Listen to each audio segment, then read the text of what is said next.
ان الحمد للہ نحمده ونستعینه ونستغفره ونعوذ باللہ من شرور انفسنا ومن سیئات اعمالنا من يهدي الله فلا مضل له ومن يضلل فلا هادي له واشهد ان لا الہ الا اللہ وحدہ لا شریک له واشهد ان محمدا عبدہ ورسولہ وبعد فإن خیر الحدیث کتاب اللہ وخیر الحدی حدی محمد صلی اللہ علیہ وسلم وشر الامور محدثاتها وكل محدثۃ بدعۃ وكل بدعة ضلالة وكل ضلالة في النار وقال عز وجل في القرآن المجيد أعوذ بالله من الشيطان الرجيم بسم الله الرحمن الرحيم يا أيها الذين آمنوا اتقوا الله حق تقاته ولا تموتن إلا وأنتم مسلمون وقال يا أيها الناس اتقوا ربكم الذي خلق من نفس واحدة وخلق منها زوجها بث منهما رجالا كثيرا ونساء واتقوا الله الذي تسألون به والأرحام إن الله كان عليكم رقيبا وقال يا أيها الذين آمنوا اتقوا الله وقولوا قولا سديدا يصلح لكم أعمالكم ويغفر لكم ذنوبكم ومن يطع الله ورسوله فقد فاز فوزا عظيما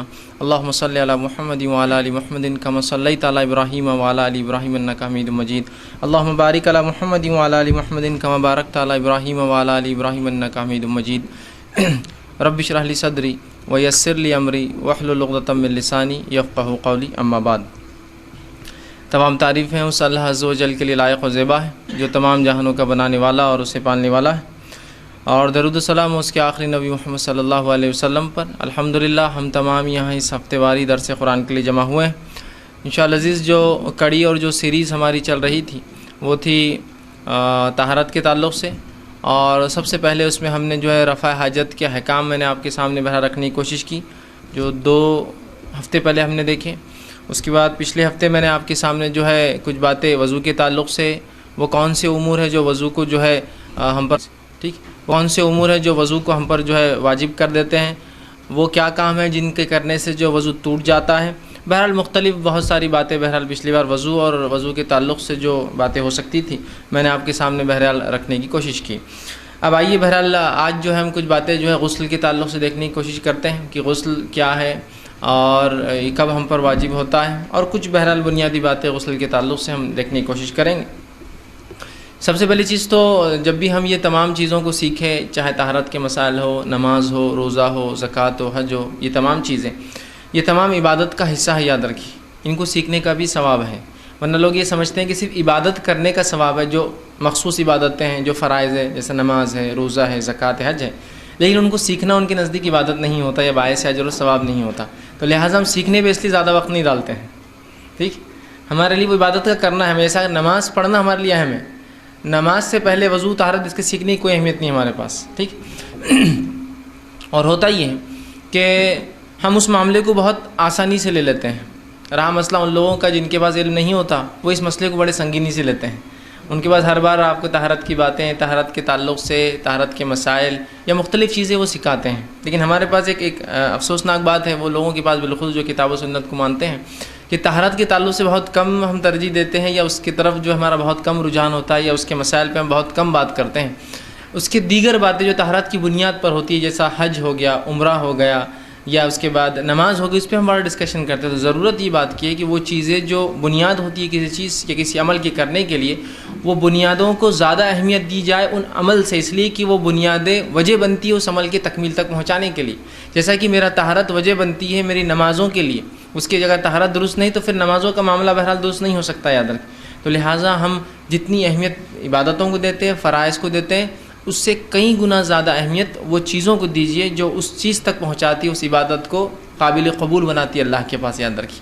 تو بہرحال یہ اعمال جو ہم سیکھ رہے ہیں یہ بھی عبادت ہے، پہلی چیز۔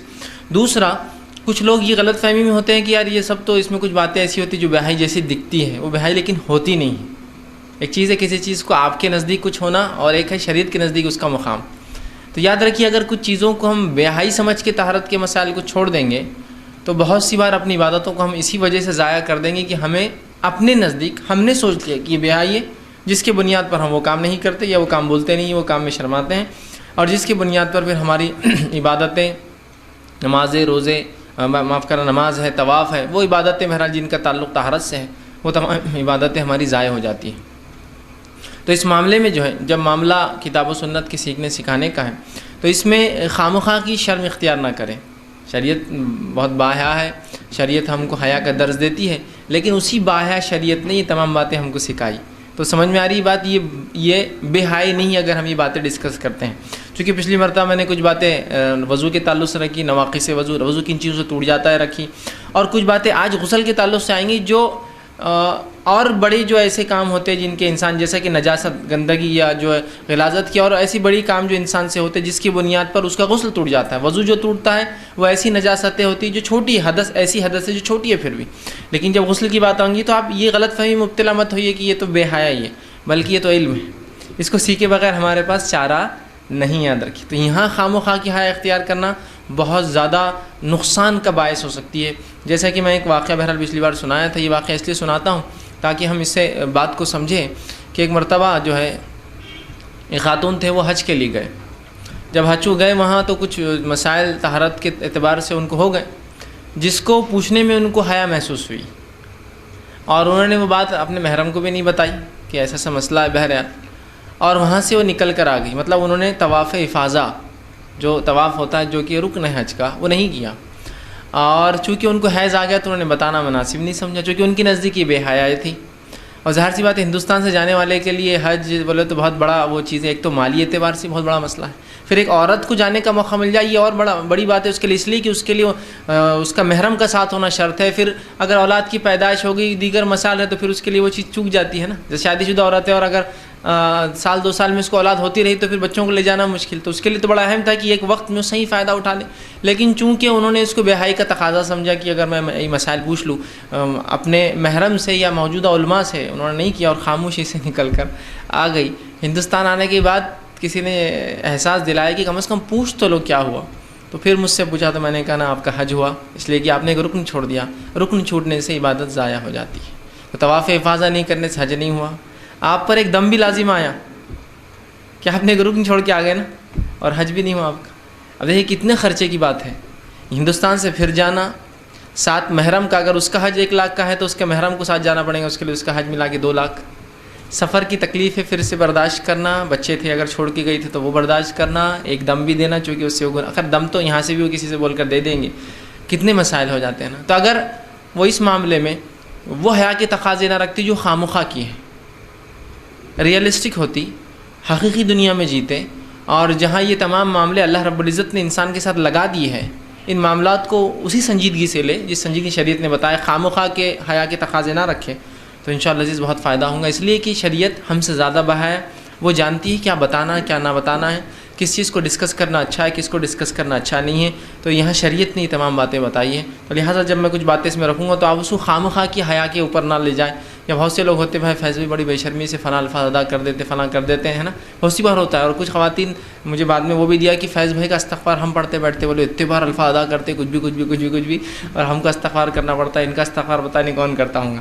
تو لہٰذا ہم نے کچھ چیزوں کو خامخواہ بے حیائی کا تقاضا بنا دیا نا، تو لہٰذا استغفار کر رہے ہیں. نبی اکرم صلی اللہ علیہ وسلم کے پاس خواتین آتی، مسائل پوچھتی، سوالات کرتی، آپ نے کبھی ایک مرتبہ نہیں آتا کسی صحابیہ کو دیکھا اور استغفار پڑھ کے منہ پھیر لیا کہ کیسا سوال کر رہی ہے یہ. حالانکہ صحابیات نے ایسے ایسے سوال کیے نبی اکرم صلی اللہ علیہ وسلم سے، چونکہ آپ شارع تھے، آپ پر شریعت اتر رہی تھی. اگر آپ منہ پھیر لے، آپ استغفار پڑھ دے، تو کیا وہ عورت پھر دوبارہ اور کیا صحابیات ہمت کریں گے کوئی سوال کرنے کا؟ تو یہ شرعی مسئلہ تھا. صحابیات جانتی تھی کہ اس کے بغیر ہماری عبادتیں مکمل نہیں ہوں گی، اس کے بغیر دیگر عبادتیں اللہ قبول نہیں کریں گا، تو لہٰذا سوال تو کرنا ہے انہوں نے. ٹھیک ہے.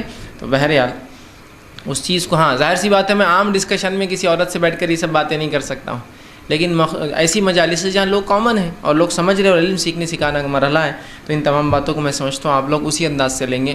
ٹھیک. تو آئیے چند باتیں ہم دیکھتے ہیں غسل کے تعلق سے، چونکہ ہم وضو تک پچھلی مرتبہ پہنچ چکے تھے. اب آئیے غسل کے تعلق سے ہم دیکھتے ہیں. سب سے پہلی چیز تو غسل جو ہے یہ معروف ہے، مشہور چیز ہے، اور یہ وہ چیز ہے جو ہماری نماز کی اور طواف کی بنیاد بنتی ہے. جیسا کہ نماز اور طواف 2 ایسی عبادتیں جو بغیر وضو کے نہیں ہوتا، یہ وضو ان کے لیے شرط ہے. تو وضو کے لیے یاد رکھیے غسل ہونا بھی شرط ہے. وضو گو ایک مستقل عبادت ہے، وہ اپنی جگہ ہے کہ اگر انسان کو غسل نہ بھی ہو تو وضو کر سکتا ہے، وہ ایک الگ چیز ہے. لیکن اگر غسل نہ ہو تو وضو کرنے سے عبادتیں نہیں کر سکتا. وہ 2 عبادتیں جن کے لیے غسل جو ہے وضو شرط ہے، یاد رکھیے. ٹھیک ہے. تو اس سے یہ پتہ چلا کہ غسل کے بعد وضو ہو تو وہ 2 عبادتیں انسان کر سکتا ہے. ٹھیک ہے. تو غسل ایک مشہور چیز ہے، اس کی مشہوریت اور یہ ایک معروف عمل ہے. اس کے تعلق سے قرآن نے بیان کیا، اس کے تعلق سے نبی اکرم صلی اللہ علیہ وسلم کی میں سمجھتا ہوں ان گنت بہت زیادہ بکثرت روایتیں آتی ہیں. صحابہ نے سوال کیا، آپ نے خود بیان کیا، اللہ نے کچھ مسائل آئے تو اس پر کچھ قرآنی آیتیں نازل کی.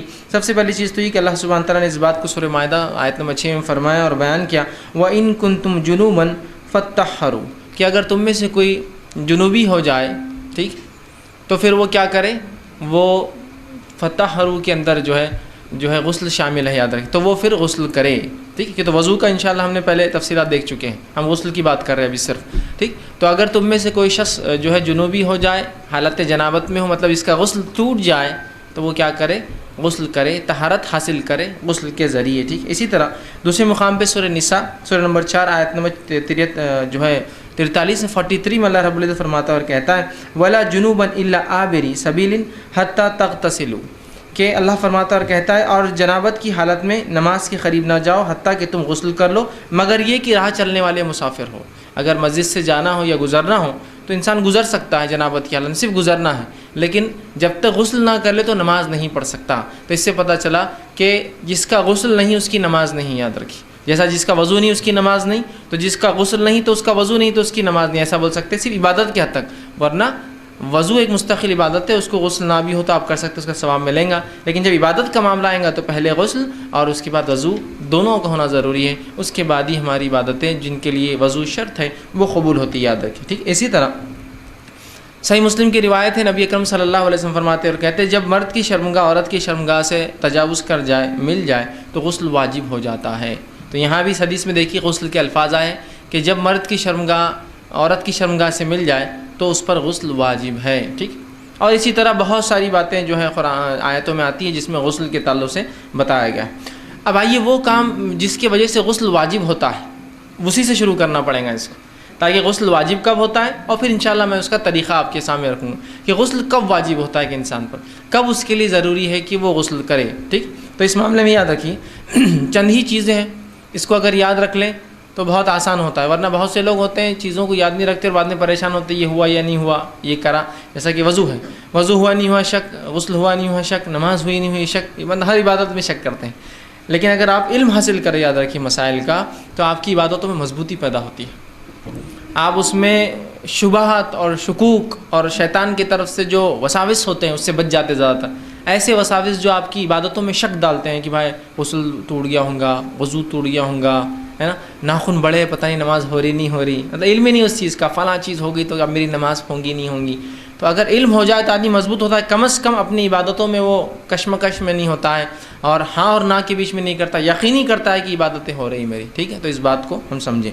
تو غسل کب واجب ہو جاتا ہے وہ چیز ہم دیکھتے ہیں. تو کب غسل ضروری ہے؟ تو پہلی چیز جنابت سے غسل واجب ہو جاتا ہے، یاد رکھیے جنابت سے غسل واجب ہو جاتا ہے، یعنی مرد اور عورت جمع کر لے، ہم بستری کر لے ایک دوسرے سے، تب بھی غسل واجب ہو. خواہ منی نکلے یا نہ نکلے، دونوں ہی شکل میں جو غسل واجب ہو جاتا ہے، ٹھیک. اس لیے کہ جو صحیح مسلم کی روایت میں نے ابھی آپ کے سامنے رکھی تھی کہ آپ کیا فرماتے ہیں، جب مرد کی شرمگاہ عورت کی شرمگاہ سے تجاوز کر جائے تو اس پر غسل واجب ہو جاتا ہے. تو یہاں یہ نہیں کہا کہ جب وہ منی خارج ہوا تو غسل واجب ہو جاتا ہے، صرف لگ جانے سے. دوسری ایک روایت کے الفاظ ہے جب مرد کی ختنہ عورت کی ختنہ سے لگ جائے، ٹھیک ہے، تو پھر اس پر غسل واجب ہو جاتا ہے. تو سب سے پہلی چیز جس کی وجہ سے غسل ٹوٹ جاتا ہے یا ہم پر غسل واجب ہو جاتا ہے، دونوں ہی باتیں ایک ساتھ یاد رکھیں، ٹوٹ بھی جاتا ہے ان چیزوں سے اور واجب بھی ہو جاتا ہے. تو اگر میں کہہ رہا ہوں غسل واجب ہو جاتا ہے مطلب ٹوٹ جاتا ہے تبھی واجب ہو جاتا ہے، ٹھیک. تو سب سے پہلی چیز جس وجہ سے غسل ہم پر واجب ہوتا ہے وہ یہ ہے کہ جب انسان ہم بستری کر لے، جمع کر لے، چاہے منی خارج ہو چاہے خارج نہ ہو، دونوں ہی شکل میں اس شخص کو جو ہے اور اس عورت کو جو ہے، اس مرد کو مطلب شوہر کو اور اس بیوی کو، دونوں کو غسل لینا پڑے گا. یاد رکھیے یہ پہلی چیز ہے جس پہ غسل ہم پہ جو ہے واجب ہو جاتا ہے، یاد رکھیں، ٹھیک. اسی طرح اور اگر نیند میں انسان ہو، ٹھیک، اور نیند میں انسان اور منی خارج ہو جائے، ٹھیک، مثال کے طور پر آدمی نے کوئی خواب دیکھا ہو اور خواب دیکھنے سے جس کو احتلام کہتے ہیں، بہرحال احتلام ہو جائے، اور کوئی خواب دیکھا اور خواب دیکھنے کے بعد جو ہے منی خارج ہو گیا ہو، تو یاد رکھیے اس معاملے بھی غسل واجب ہے. ہاں اگر خواب دیکھا ہو لیکن منی خارج نہ ہوا ہو تو پھر غسل واجب نہیں، ٹھیک. لیکن اگر خواب دیکھا ہو اور منی خارج ہو گیا ہو تو یاد رکھیے یہاں بھی غسل واجب ہے، اس کو احتلام کہتے ہیں. تو ایک جنابت جس وجہ سے غسل واجب ہو جاتا ہے، جنابت کے اندر چاہے منی خارج ہو یا نہ ہو، دونوں ہی شکلوں میں ہو جاتا ہے، ٹھیک ہے، یا مکمل عمل ہو نہ ہو، صرف داخل کیا کسی وجہ سے اس کو دور ہٹ جانا پڑا اپنی بیوی سے، ایسے مسائل ہو سکتے ہیں ان لوگوں کے ساتھ جن کو چھوٹے بچے ہیں، ٹھیک، کہ انسان جو اپنی بیوی کے ساتھ جو ہے ارادہ کیا ہو، داخل ہوا ہو، بچہ اٹھ گیا، فلاں ہو گیا، یہ ہو گیا، تو انسان دور ہٹ جاتا ہے، لیکن اب اس پر غسل واجب ہو گیا، پھر چاہے وہ بعد میں جماع کرے یا نہ کرے غسل اس سے واجب ہو۔ ورنہ بہت سے لوگ یہ سوال کرتے ہیں ایسا ہوا میں کیا کروں، ٹھیک، تو اس پر غسل یاد رکھیے واجب ہو گیا، کیونکہ یہاں حالانکہ منی خارج نہیں ہوئی لیکن پھر بھی ہوا، ہو جائے تب بھی ہوا، یا اسی طرح احتلام ہو جائے، مطلب نیند لگی، خواب دیکھا اور خواب کے بعد منی خارج ہونا شرط ہے، یاد رکھیے، تو بھی اس کا غسل جو ہے اس پہ واجب ہوا۔ اور احتلام مرد کو بھی ہو سکتا ہے، احتلام عورت کو بھی ہو سکتا ہے، تو ان شکلوں کے اندر غسل جو ہے ایک شخص کے اوپر یا اس عورت پر یا اس مرد پر یاد رکھیے غسل واجب ہو جائیں گے، یاد رکھیے۔ اب ضروری ہے، فرض ہے اس کے اوپر کہ وہ غسل لے لے، اور یہ چیز غسل کو توڑ بھی دیتی ہے، اسی لیے اس پہ غسل واجب اور فرض ہو جاتا ہے، ٹھیک۔ نبی اکرم صلی اللہ علیہ وسلم بہرحال قرآن کی جو ایک آیت میں نے آپ کے سامنے تلاوت کی تھی، سورہ مائدہ کی آیت نمبر 6 جس میں اللہ نے فرمایا اور اگر تم جو ہے جنوبی ہو تو نہا لیا کرو، ٹھیک، اگر تم میں سے کوئی شخص جنابت کی حالت میں ہو تو وہ غسل لے لے، ایک بات یہ تھی۔ دوسرا، نبی اکرم صلی اللہ علیہ وسلم کی صحیح بخاری کی ایک روایت ہے، آپ نے فرمایا کہا جب دونوں کی شرمگاہیں آپس میں مل جائیں تو غسل واجب ہو جاتا ہے، ٹھیک، اس لیے میں نے کہا منی خارج ہے نا، جب دونوں کی شرمگاہیں مل جائیں تو غسل ان دونوں پر واجب ہو جاتا ہے، ٹھیک۔ تو یہ پہلی شکل تھی غسل کے لیے، ٹھیک، جس کا تعلق شرمگاہ سے تھا اور جس کا تعلق، ٹھیک ہے، منی کے خارج ہونے سے تھا، چاہے وہ بیوی سے ہم بستری کی شکل میں ہو یا صرف ملنے سے ہو جائے کہ داخل ہوا لیکن ابھی منی نہ بھی نکلا ہو، یا انسان احتلام ہو جائے، مرد ہو یا عورت ہو، تو غسل واجب ہوا۔ دوسری شکل جس میں غسل واجب ہو جاتا ہے وہ یہ ہے کہ ماہواری یا نفاس کے خون کے بنیاد پر، ٹھیک، کہ کسی کو وہ مسئلہ جو ہر عورت کو ہر مہینے ہوتا ہے، جو اللہ رب العزت کی طرف سے، بہرحال یہ ایک رحم ہے، میں اس کی تفصیلات انشاءاللہ آگے رکھنے والا ہوں، ورنہ بہت سے لوگ اس کو ایک سزا سمجھتے ہیں اور اس کے پیچھے ایک عقیدہ بھی ہوتا ہے لوگوں کا۔ وہ عقیدہ یہ ہے چونکہ حوا نے جو ہے آدم کو بہکا، اس طرح سے بہرحال ایک عقیدہ عموماً ہوتا ہے، چلن میں ہے، میں جانتا ہوں کہ حوا نے چونکہ آدم کو بہکایا تھا تو ماہواری کا خون جو اس کو مینسس ہوتا ہے وہ اللہ نے سزا کے طور پر دیا بول کر ایسا عقیدہ افسوسناک باتیں مسلمان عورتیں رکھتی ہے، ٹھیک، جب کہ یہ اللہ کی طرف سے ایک رحم ہے، اس لیے کہ اس کے رحم ہونے کی دلیل یہ ہے کہ جب عورت کو اولاد پیدا ہونے والی ہوتی ہے تو یہ خون آنا بند ہو جاتا ہے، اسی لیے کہ اسی جگہ سے پھر بچے کی ناف جڑ جاتی ہے اور مکمل خون کا دوران وہاں سے شروع ہو جاتا ہے، تو یہ رحم ہے اللہ کی طرف سے۔ ایک اولاد کی پیدائش سے پہلے اللہ اس کے رحم کو تیار کر دیتا ہے۔ یہ خون جو حیض میں نکلتا ہے جب انسان کو اولاد ہونے والی ہوتی ہے تو عورت کا خون بند ہو جاتا ہے، تو درحقیقت بند نہیں ہوتا، وہی خون جا کے اس کی ناف سے لگ جاتا ہے اور اس کی باڈی میں، اس بچے میں سرکولیشن میں آ جاتا ہے، سمجھے آپ؟ تو یہ رحم ہے۔ تو جہاں عیسائیت کے نزدیک اور یہودیوں کے نزدیک حیض آنا سزا ہے عورت کو، اور دیگر تقریباً تمام مذاہب میں یہی معاملہ ہے، جس کی بنیاد پر حیض آتا ہے تو عورت کو گھر سے الگ کر دیتے ہیں، اس کے ہاتھ کا کھانا نہیں چلتا، پانی نہیں چلتا۔ شریعت نے یہ بتایا کہ یہ تو عورت پر اللہ کا رحم ہے کہ اس نے جو ہے اولاد کی پیدائش سے پہلے اس کو تیار کر دیا۔ بہرحال چلیے، تو حیض اور نفاس کے خون کے آنے سے جو ہے یاد رکھیے غسل واجب ہو جاتا ہے، یہ دوسری شکل ہے، ٹھیک ہے، اس لیے کہ اللہ رب العزت جو اس کے تعلق سے سورہ بقرہ سورہ نمبر 2 آیت نمبر 222 میں فرماتا اور کہتا ہے فَاعْتَزِلُوا النِّسَاءَ فِي الْمَحِيضِ وَلَا تَقْرَبُوهُنَّ حَتَّى يَطْهُرْنَ فَإِذَا تَطَهَّرْنَ فَأْتُوهُنَّ مِنْ حَيْثُ أَمَرَكُمُ اللَّهُ۔ دیکھیے آیت کا ترجمہ یہ ہے، حیض کے دنوں میں عورتوں سے الگ رہو اور پاک ہونے تک ان کے قریب نہ جاؤ، جب پاک ہو جائے تو جہاں سے تمہیں اللہ نے حکم دیا ہے جا سکتے ہو۔ تو یہاں دیکھیے دوسری بات آ گئی کہ اگر عورت کو حیض آ جائے تو انسان اس کا غسل اس پہ واجب ہو جاتا ہے، اور ایک بات یہ بھی پتہ چلی کہ اس دوران آدمی جو ہے عورت سے ہم بستری نہیں کر سکتا ہے نا، کیوں؟ تو یہاں کیا بیان کیا؟ تو الگ رہو، تو یہ الگ اسی معنی میں ہے، یاد رکھیے کہ اس سے ہم بستری نہ کرو، اس معنی میں نہیں ہے کہ ان کو گھروں سے نکال دو یا خود گھر سے نکل جاؤ، یقیناً اس معنی میں نہیں، یا ان کو الگ کمروں میں کر دو اور خود الگ کمروں میں، اس معنی میں نہیں ہے، اس لیے کہ نبی اکرم صلی اللہ علیہ وسلم کی زندگی سے ہم کو دیکھنا پڑے گا کہ اس آیت پہ آپ نے کیسا عمل کیا، اپنی عقلیں نہیں، چونکہ ظاہر تو ایسی دکھ رہا ہے کہ ان کو الگ رہو، ہے نا، تو ہم سمجھے الگ سے یہاں مراد نبی اکرم صلی اللہ علیہ وسلم کے تعلق سے ماں عائشہ فرماتی ہے کہ نبی اکرم صلی اللہ علیہ وسلم میرے مانڈی پر لیٹتے اور تلاوت قرآن کرتے جبکہ میں حیض کی حالت سے ہوتی. تو الگ کرنے سے مراد کیا ہے؟ ہم بستری مت کرو، بس یہ معنی ہے. الگ کر دو سے مراد الگ گھر الگ کمرہ نہیں ہے، ہوتا تو آپ کیوں پڑھتے. اسی طرح وہ کہتی ہے کہ میں حیض کی حالت سے ہوتی اور نبی اکرم صلی اللہ علیہ وسلم مجھ سے ایک بار کہا کہ مسجد جا کر چٹائی لا، بچھانے کی جو ہوتی ہے. تو میں نے کہا اللہ کے رسول میں تو حائضہ ہوں. تو کہا کیا حیض تیرے ہاتھ میں آتا ہے؟ اگر ناپاک نہیں ہے تم جا کے لا سکتے، تمہارا ہاتھ ناپاک نہیں ہے، حیض کی وجہ سے تم نماز ادا نہیں کر سکتی ہو، لیکن اس کا ہرگز مطلب نہیں ہے کہ تم نجس ہو چکے ہو، اس لیے کہ مومن نجس نہیں ہوتا، یاد رکھیں. ہاں مشرک جو ہے ظاہری اعتبار سے نہیں لیکن اس کے عقیدے کے اعتبار سے نجس ہے. مشرک بھی ظاہری نجس نہیں ہوتا، یاد رکھیے کہ آپ اگر انما المشرکون نجس قرآن نے کہا کہ مشرک نجس ناپاک پلید ہے تو اس کا مطلب وہ ظاہری نہیں ہے، ظاہری غلاظت نہیں ہے، اس کا مطلب یہ اس کے عقیدے کی وجہ سے وہ نجس ہے. تو مومن اپنے عقیدے کی وجہ سے کبھی ناپاک نہیں ہوتا، نجس نہیں ہوتا، یاد رکھیے. ٹھیک ہے. تو کہا کیا حیض تیرے ہاتھ میں آتا ہے؟ مطلب میں تو ہاتھ کی بات کرنا، ہاتھ تو پاک ہے تیرے، اٹھا کے لانے میں کیا حرج ہے. ٹھیک ہے. تو یہ روایتیں اس کی دلیل ہے، یاد رکھیے. اسی طرح ماں عائشہ رضی اللہ عنہا فرماتی ہیں کہ آپ صلی اللہ علیہ وسلم کی میں کنگھی کرتی، سر میں تیل لگاتی، آپ کا سر دھوتی جب کہ میں حیض کی حالت سے ہوتی. تو الگ کر دو میں مراد کمرہ الگ گھر الگ نہیں ہے، صرف ہم بستری نہیں کرنا، اس لیے کہ اس حالت میں آپ کا سر دھو رہی ہے، وہ آپ کے سر میں تیل لگا رہی ہے، سر کی مالش کری. اسی طرح میمونہ رضی اللہ عنہا جو امہات میں سے یہ بھی ہے، وہ کہتی ہے کہ میں نبی اکرم صلی اللہ علیہ وسلم میرے پاس ہوتے اور فجر سے پہلے آپ کچھ نمازیں پڑھتے تو جو چادر میں حیض کی حالت میں ہوتی اوڑھی ہوئی ہوتی، اسی چادر کا ایک حصہ لے کے نبی اکرم صلی اللہ علیہ وسلم اس پر نماز پڑھتے. اگر الگ کر دو سے مراد الگ کمرہ الگ گھر ہوتا تو کیا آپ صلی اللہ علیہ وسلم ان کی اوڑھی ہوئی چادر کو آدھی وہ اوڑھی ہوئی اور آدھی بچھا کر نماز پڑھتے؟ اس پہ نہیں، آپ فوراً کہہ دیتے کہ بھائی سب نکل جاؤ یہاں سے اب، اس لیے کہ تم سب ناپاک ہو چکے ہو. ٹھیک ہے. تو یہاں اس سے مراد یہ ہے، ورنہ بہت سی جگہ یہ ہوتا ہے کہ لوگوں کو عورتوں کو الگ کر دیا جاتا ہے، ایسا کوئی مسئلہ نہیں ہے یاد رکھیے. ٹھیک ہے. الحمدللہ. تو دیکھیے یہاں جو ہے حیض کی حالت کے تعلق سے بتایا گیا. اسی طرح جو ہے آپ صلی اللہ علیہ وسلم فرمایا، یہ صحیح مسلم کی روایت آپ نے فرمایا، جتنے دن تجھے حیض آتا تھا اتنے دن ٹھہری رہے پھر غسل کر لے. ایک صحابیہ نے ان سے سوال کیا نماز کے تعلق سے حیض کا، تو کہا جتنے دن حیض آتا ہے ٹھہری رہے اور اس کے بعد نماز پڑھ لے. تو حیض وہ خون ہے جو ایک عورت کو آتا ہے بنا کسی زخم کے، جو اس کے رحم سے نکلتا ہے، جو مخصوص ایام میں مہینے کے آگے پیچھے ہو سکتا ہے کچھ، لیکن مخصوص ایام جو اسے پتہ ہوتے ہیں اس میں نکلتا ہے، اور اس کا مخصوص ایک رنگ ہوتا ہے جس سے پہچان سکتی ہے کہ یہ حیض کا، اور اس سے علاوہ جو نکلتا ہے اس کو شناخت ہوتی ہے حیض کا نہیں ہے.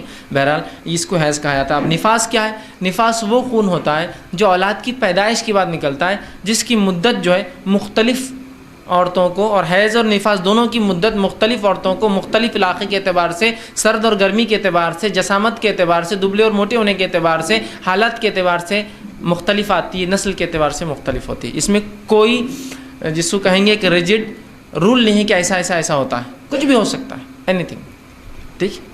عمومی اعتبار سے جو بتایا جاتا ہے وہ یہ آتا ہے کہ سائنسی اعتبار سے بہرحال یہ ہے کہ 1 سے لے کر 7 دن اور 7 دن سے لے کر 15 دن مخصوص عورتوں کو، کچھ لوگوں کا ایسا ہو سکتا ہے، لیکن عمومی اعتبار سے 1 سے لے کر 7 دن ہو سکتا ہے. ٹھیک. یا 1 یا 3 ہوتا ہے، یا 5 ہو سکتا ہے، یا 7 ہو سکتا ہے، یا کچھ مخصوص کو 15 بھی ہو سکتا ہے. حیض خاص طور سے یاد رکھیں. نفاس وہ خون ہوتا ہے جو پیدائش کے بعد آتا ہے، اس کی مدت کوئی طے نہیں، شریعت میں کچھ بھی ہو سکتا ہے. افسوس کی بات ہے لیکن ہمارے پاس مسلمانوں میں طے مدت ہے. کتنی؟ 40 دن فکس. 40واں دن ہوا پھر عورت نہاتی ہے اور اس کے بعد کیا ہوتا ہے؟ چلا، اس کی ایک دعوت دی جاتی ہے نا، آپ اور میں جاتے ہیں اور خوب چور کے کھا کے آتے ہیں نا، تو پھر وہ جو ہے اس کے لیے پروگرام رکھتے ہیں. ایسا کوئی حقیقت نہیں ہے. اور ایسا کتنی بار ہوتا ہے کہ عورتوں نے، گھر کی بڑی عورتوں نے، اور میں اکثر یہ کہتا ہوں بہرحال عورتیں اس کو برا نہ لگنے دیں اور مجھ سے بدلہ لینے کی نہ ٹھان لیں، بہرحال ایک عام بات بہرحال میں بولتا ہوں، اور بالخصوص بوڑھی عورتیں بہرحال میرے سے بدگمان نہ ہوں، میں تو ان کی دعاؤں کا جو ہے طالب ہوں، لیکن بہرحال جو دین ہمارے پاس چلتا ہے اس دین کو میں اپنی زبان میں کہتا ہوں بوڑھیوں کا دین. ہمارے پاس جو اسلام ہے وہ بوڑھی عورتوں کا اسلام ہے. شادی ایسی کیوں؟ دادی بول رہے ہیں، مطلب وہ بوڑھی کا دین نہیں ہے، شریعت کا، اللہ اور رسول کا دین نہیں ہوتا ہے. یہ حیض اور نفاس کے مسائل ایسے کیوں؟ دادی اماں، پھپھو اماں، یہ اماں، وہ خالہ، وہ تائی، وہ چچی، وہ بوڑھی عورت، وہ انہوں ایسا بولتے تو وہ کرنا ہے. شریعت تو نہیں بولتی. نہیں پھر بھی ہم 40 دن کا ہی رکھیں گے. کیوں؟ انہوں بول رہے ہیں 40 دن تک عورت ناپاک رہتی. کیوں؟ شریعت میں تو ناپاکی ہے ہی نہیں. نہیں انہوں بول رہے ہیں نا بڑے، اس میں مردوں کو مداخلت نہیں ہے، عورتوں کا ہی دین رہتا ہے. یہ شادی سے پہلے ایسے رسومات کیوں؟ نہیں دادی بول رہے تھے اس کے بغیر تو ہو ہی نہیں سکتا، نانی بول رہے تھے. تو ہمارے پاس جو ایگزسٹنگ ریلیجن چلتا ہے اسلام، وہ بوڑھیوں کا دین ہے. وہ دین نہیں ہے جو اللہ نے بھیجا اپنے نبی کے ذریعے محمد صلی اللہ علیہ وسلم اور جو صحابہ کے ذریعے ہم تک پہنچا، وہ دین نہیں ہے، یہ بوڑھی عورتوں کا دین ہے۔ وہ جو بولیں گی وہ ہوں گا، سہرا باندھ دو تو باندھنا ہے، دادا تو نہیں بڑھ، لیکن دادی کی بڑی خواہش ہے مرنے سے پہلے کہ پوتے کو جو ہے سہرے میں دیکھ لیں۔ ان کو یہ خواہش نہیں ہے کہ جو اب جانے کا وقت ہے کم از کم اب تو کتاب و سنت پہ آ جاؤں، لیکن مرتے وقت یہ خواہشات پوری واقعی ہے۔ مرنے تک اپنی بہوؤں کو ڈکٹیٹ کرتے رہیں گے کہ حیض اور نفاس کے مسائل وہ ہیں جو میں بتاؤں گی، شریعت کے مطابق نہیں۔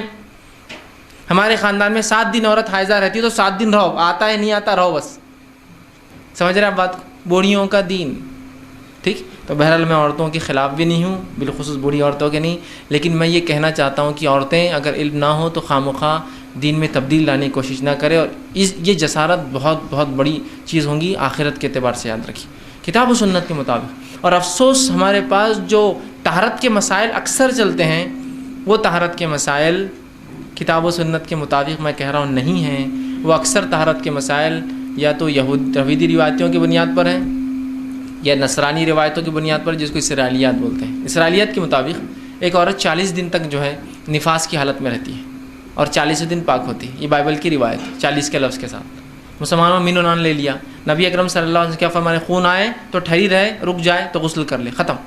غسل کتنا سادہ ہے، عورت، زمین، زمانہ، حالات سے تمہارے جو بھی حالات ہو، آئے تو مت پڑھو، رک جائے تو پڑھ لو، مطلب غسل کر لو، پاک ہو گئی۔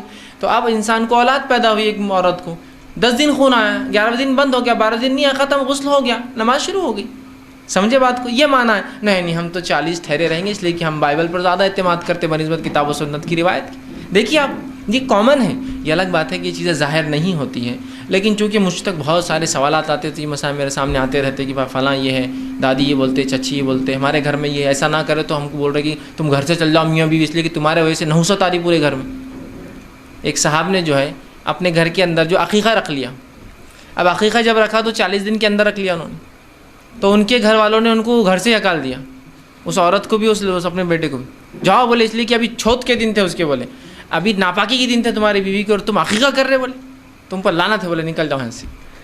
تو انہوں نے خیر بہرحال وہ اڑ گئے تھے، کہا عقیقہ تو کر کے رہوں گا جی، دوسری جگہ دعوت کی، گھر والوں کو لا جاؤ یہاں، عقیقہ تو ہونے والا اب، اس لیے کہ کیا لگا رکھا ہے، ہم نے دین اور شریعت کو مذاق اور کھلواڑ سمجھا ہے، یاد رکھیے بہرحال۔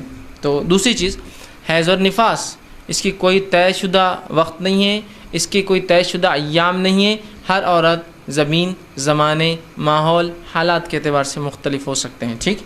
تیسری چیز، اسلام قبول کرنے پہ بھی ایک انسان کو نہانا پڑتا ہے، یاد رکھیے، اس لیے کہ نبی اکرم صلی اللہ علیہ وسلم کے پاس بہت سارے صحابہ کے اقوال ہے اسلام لانے کے بعد کہ میں نبی اکرم صلی اللہ علیہ وسلم کے پاس آیا اور اسلام قبول کیا تو مجھے آپ نے نہانے کا حکم دیا، ٹھیک۔ بہت سارے صحابہ کی بھی روایتیں، صحابیات کی بھی روایت ہے کہ میں آپ صلی اللہ علیہ وسلم کے پاس آئی، آپ نے میرا اسلام قبول کیا اور کہا فلاں جگہ جا کر تم غسل لے لو، ٹھیک۔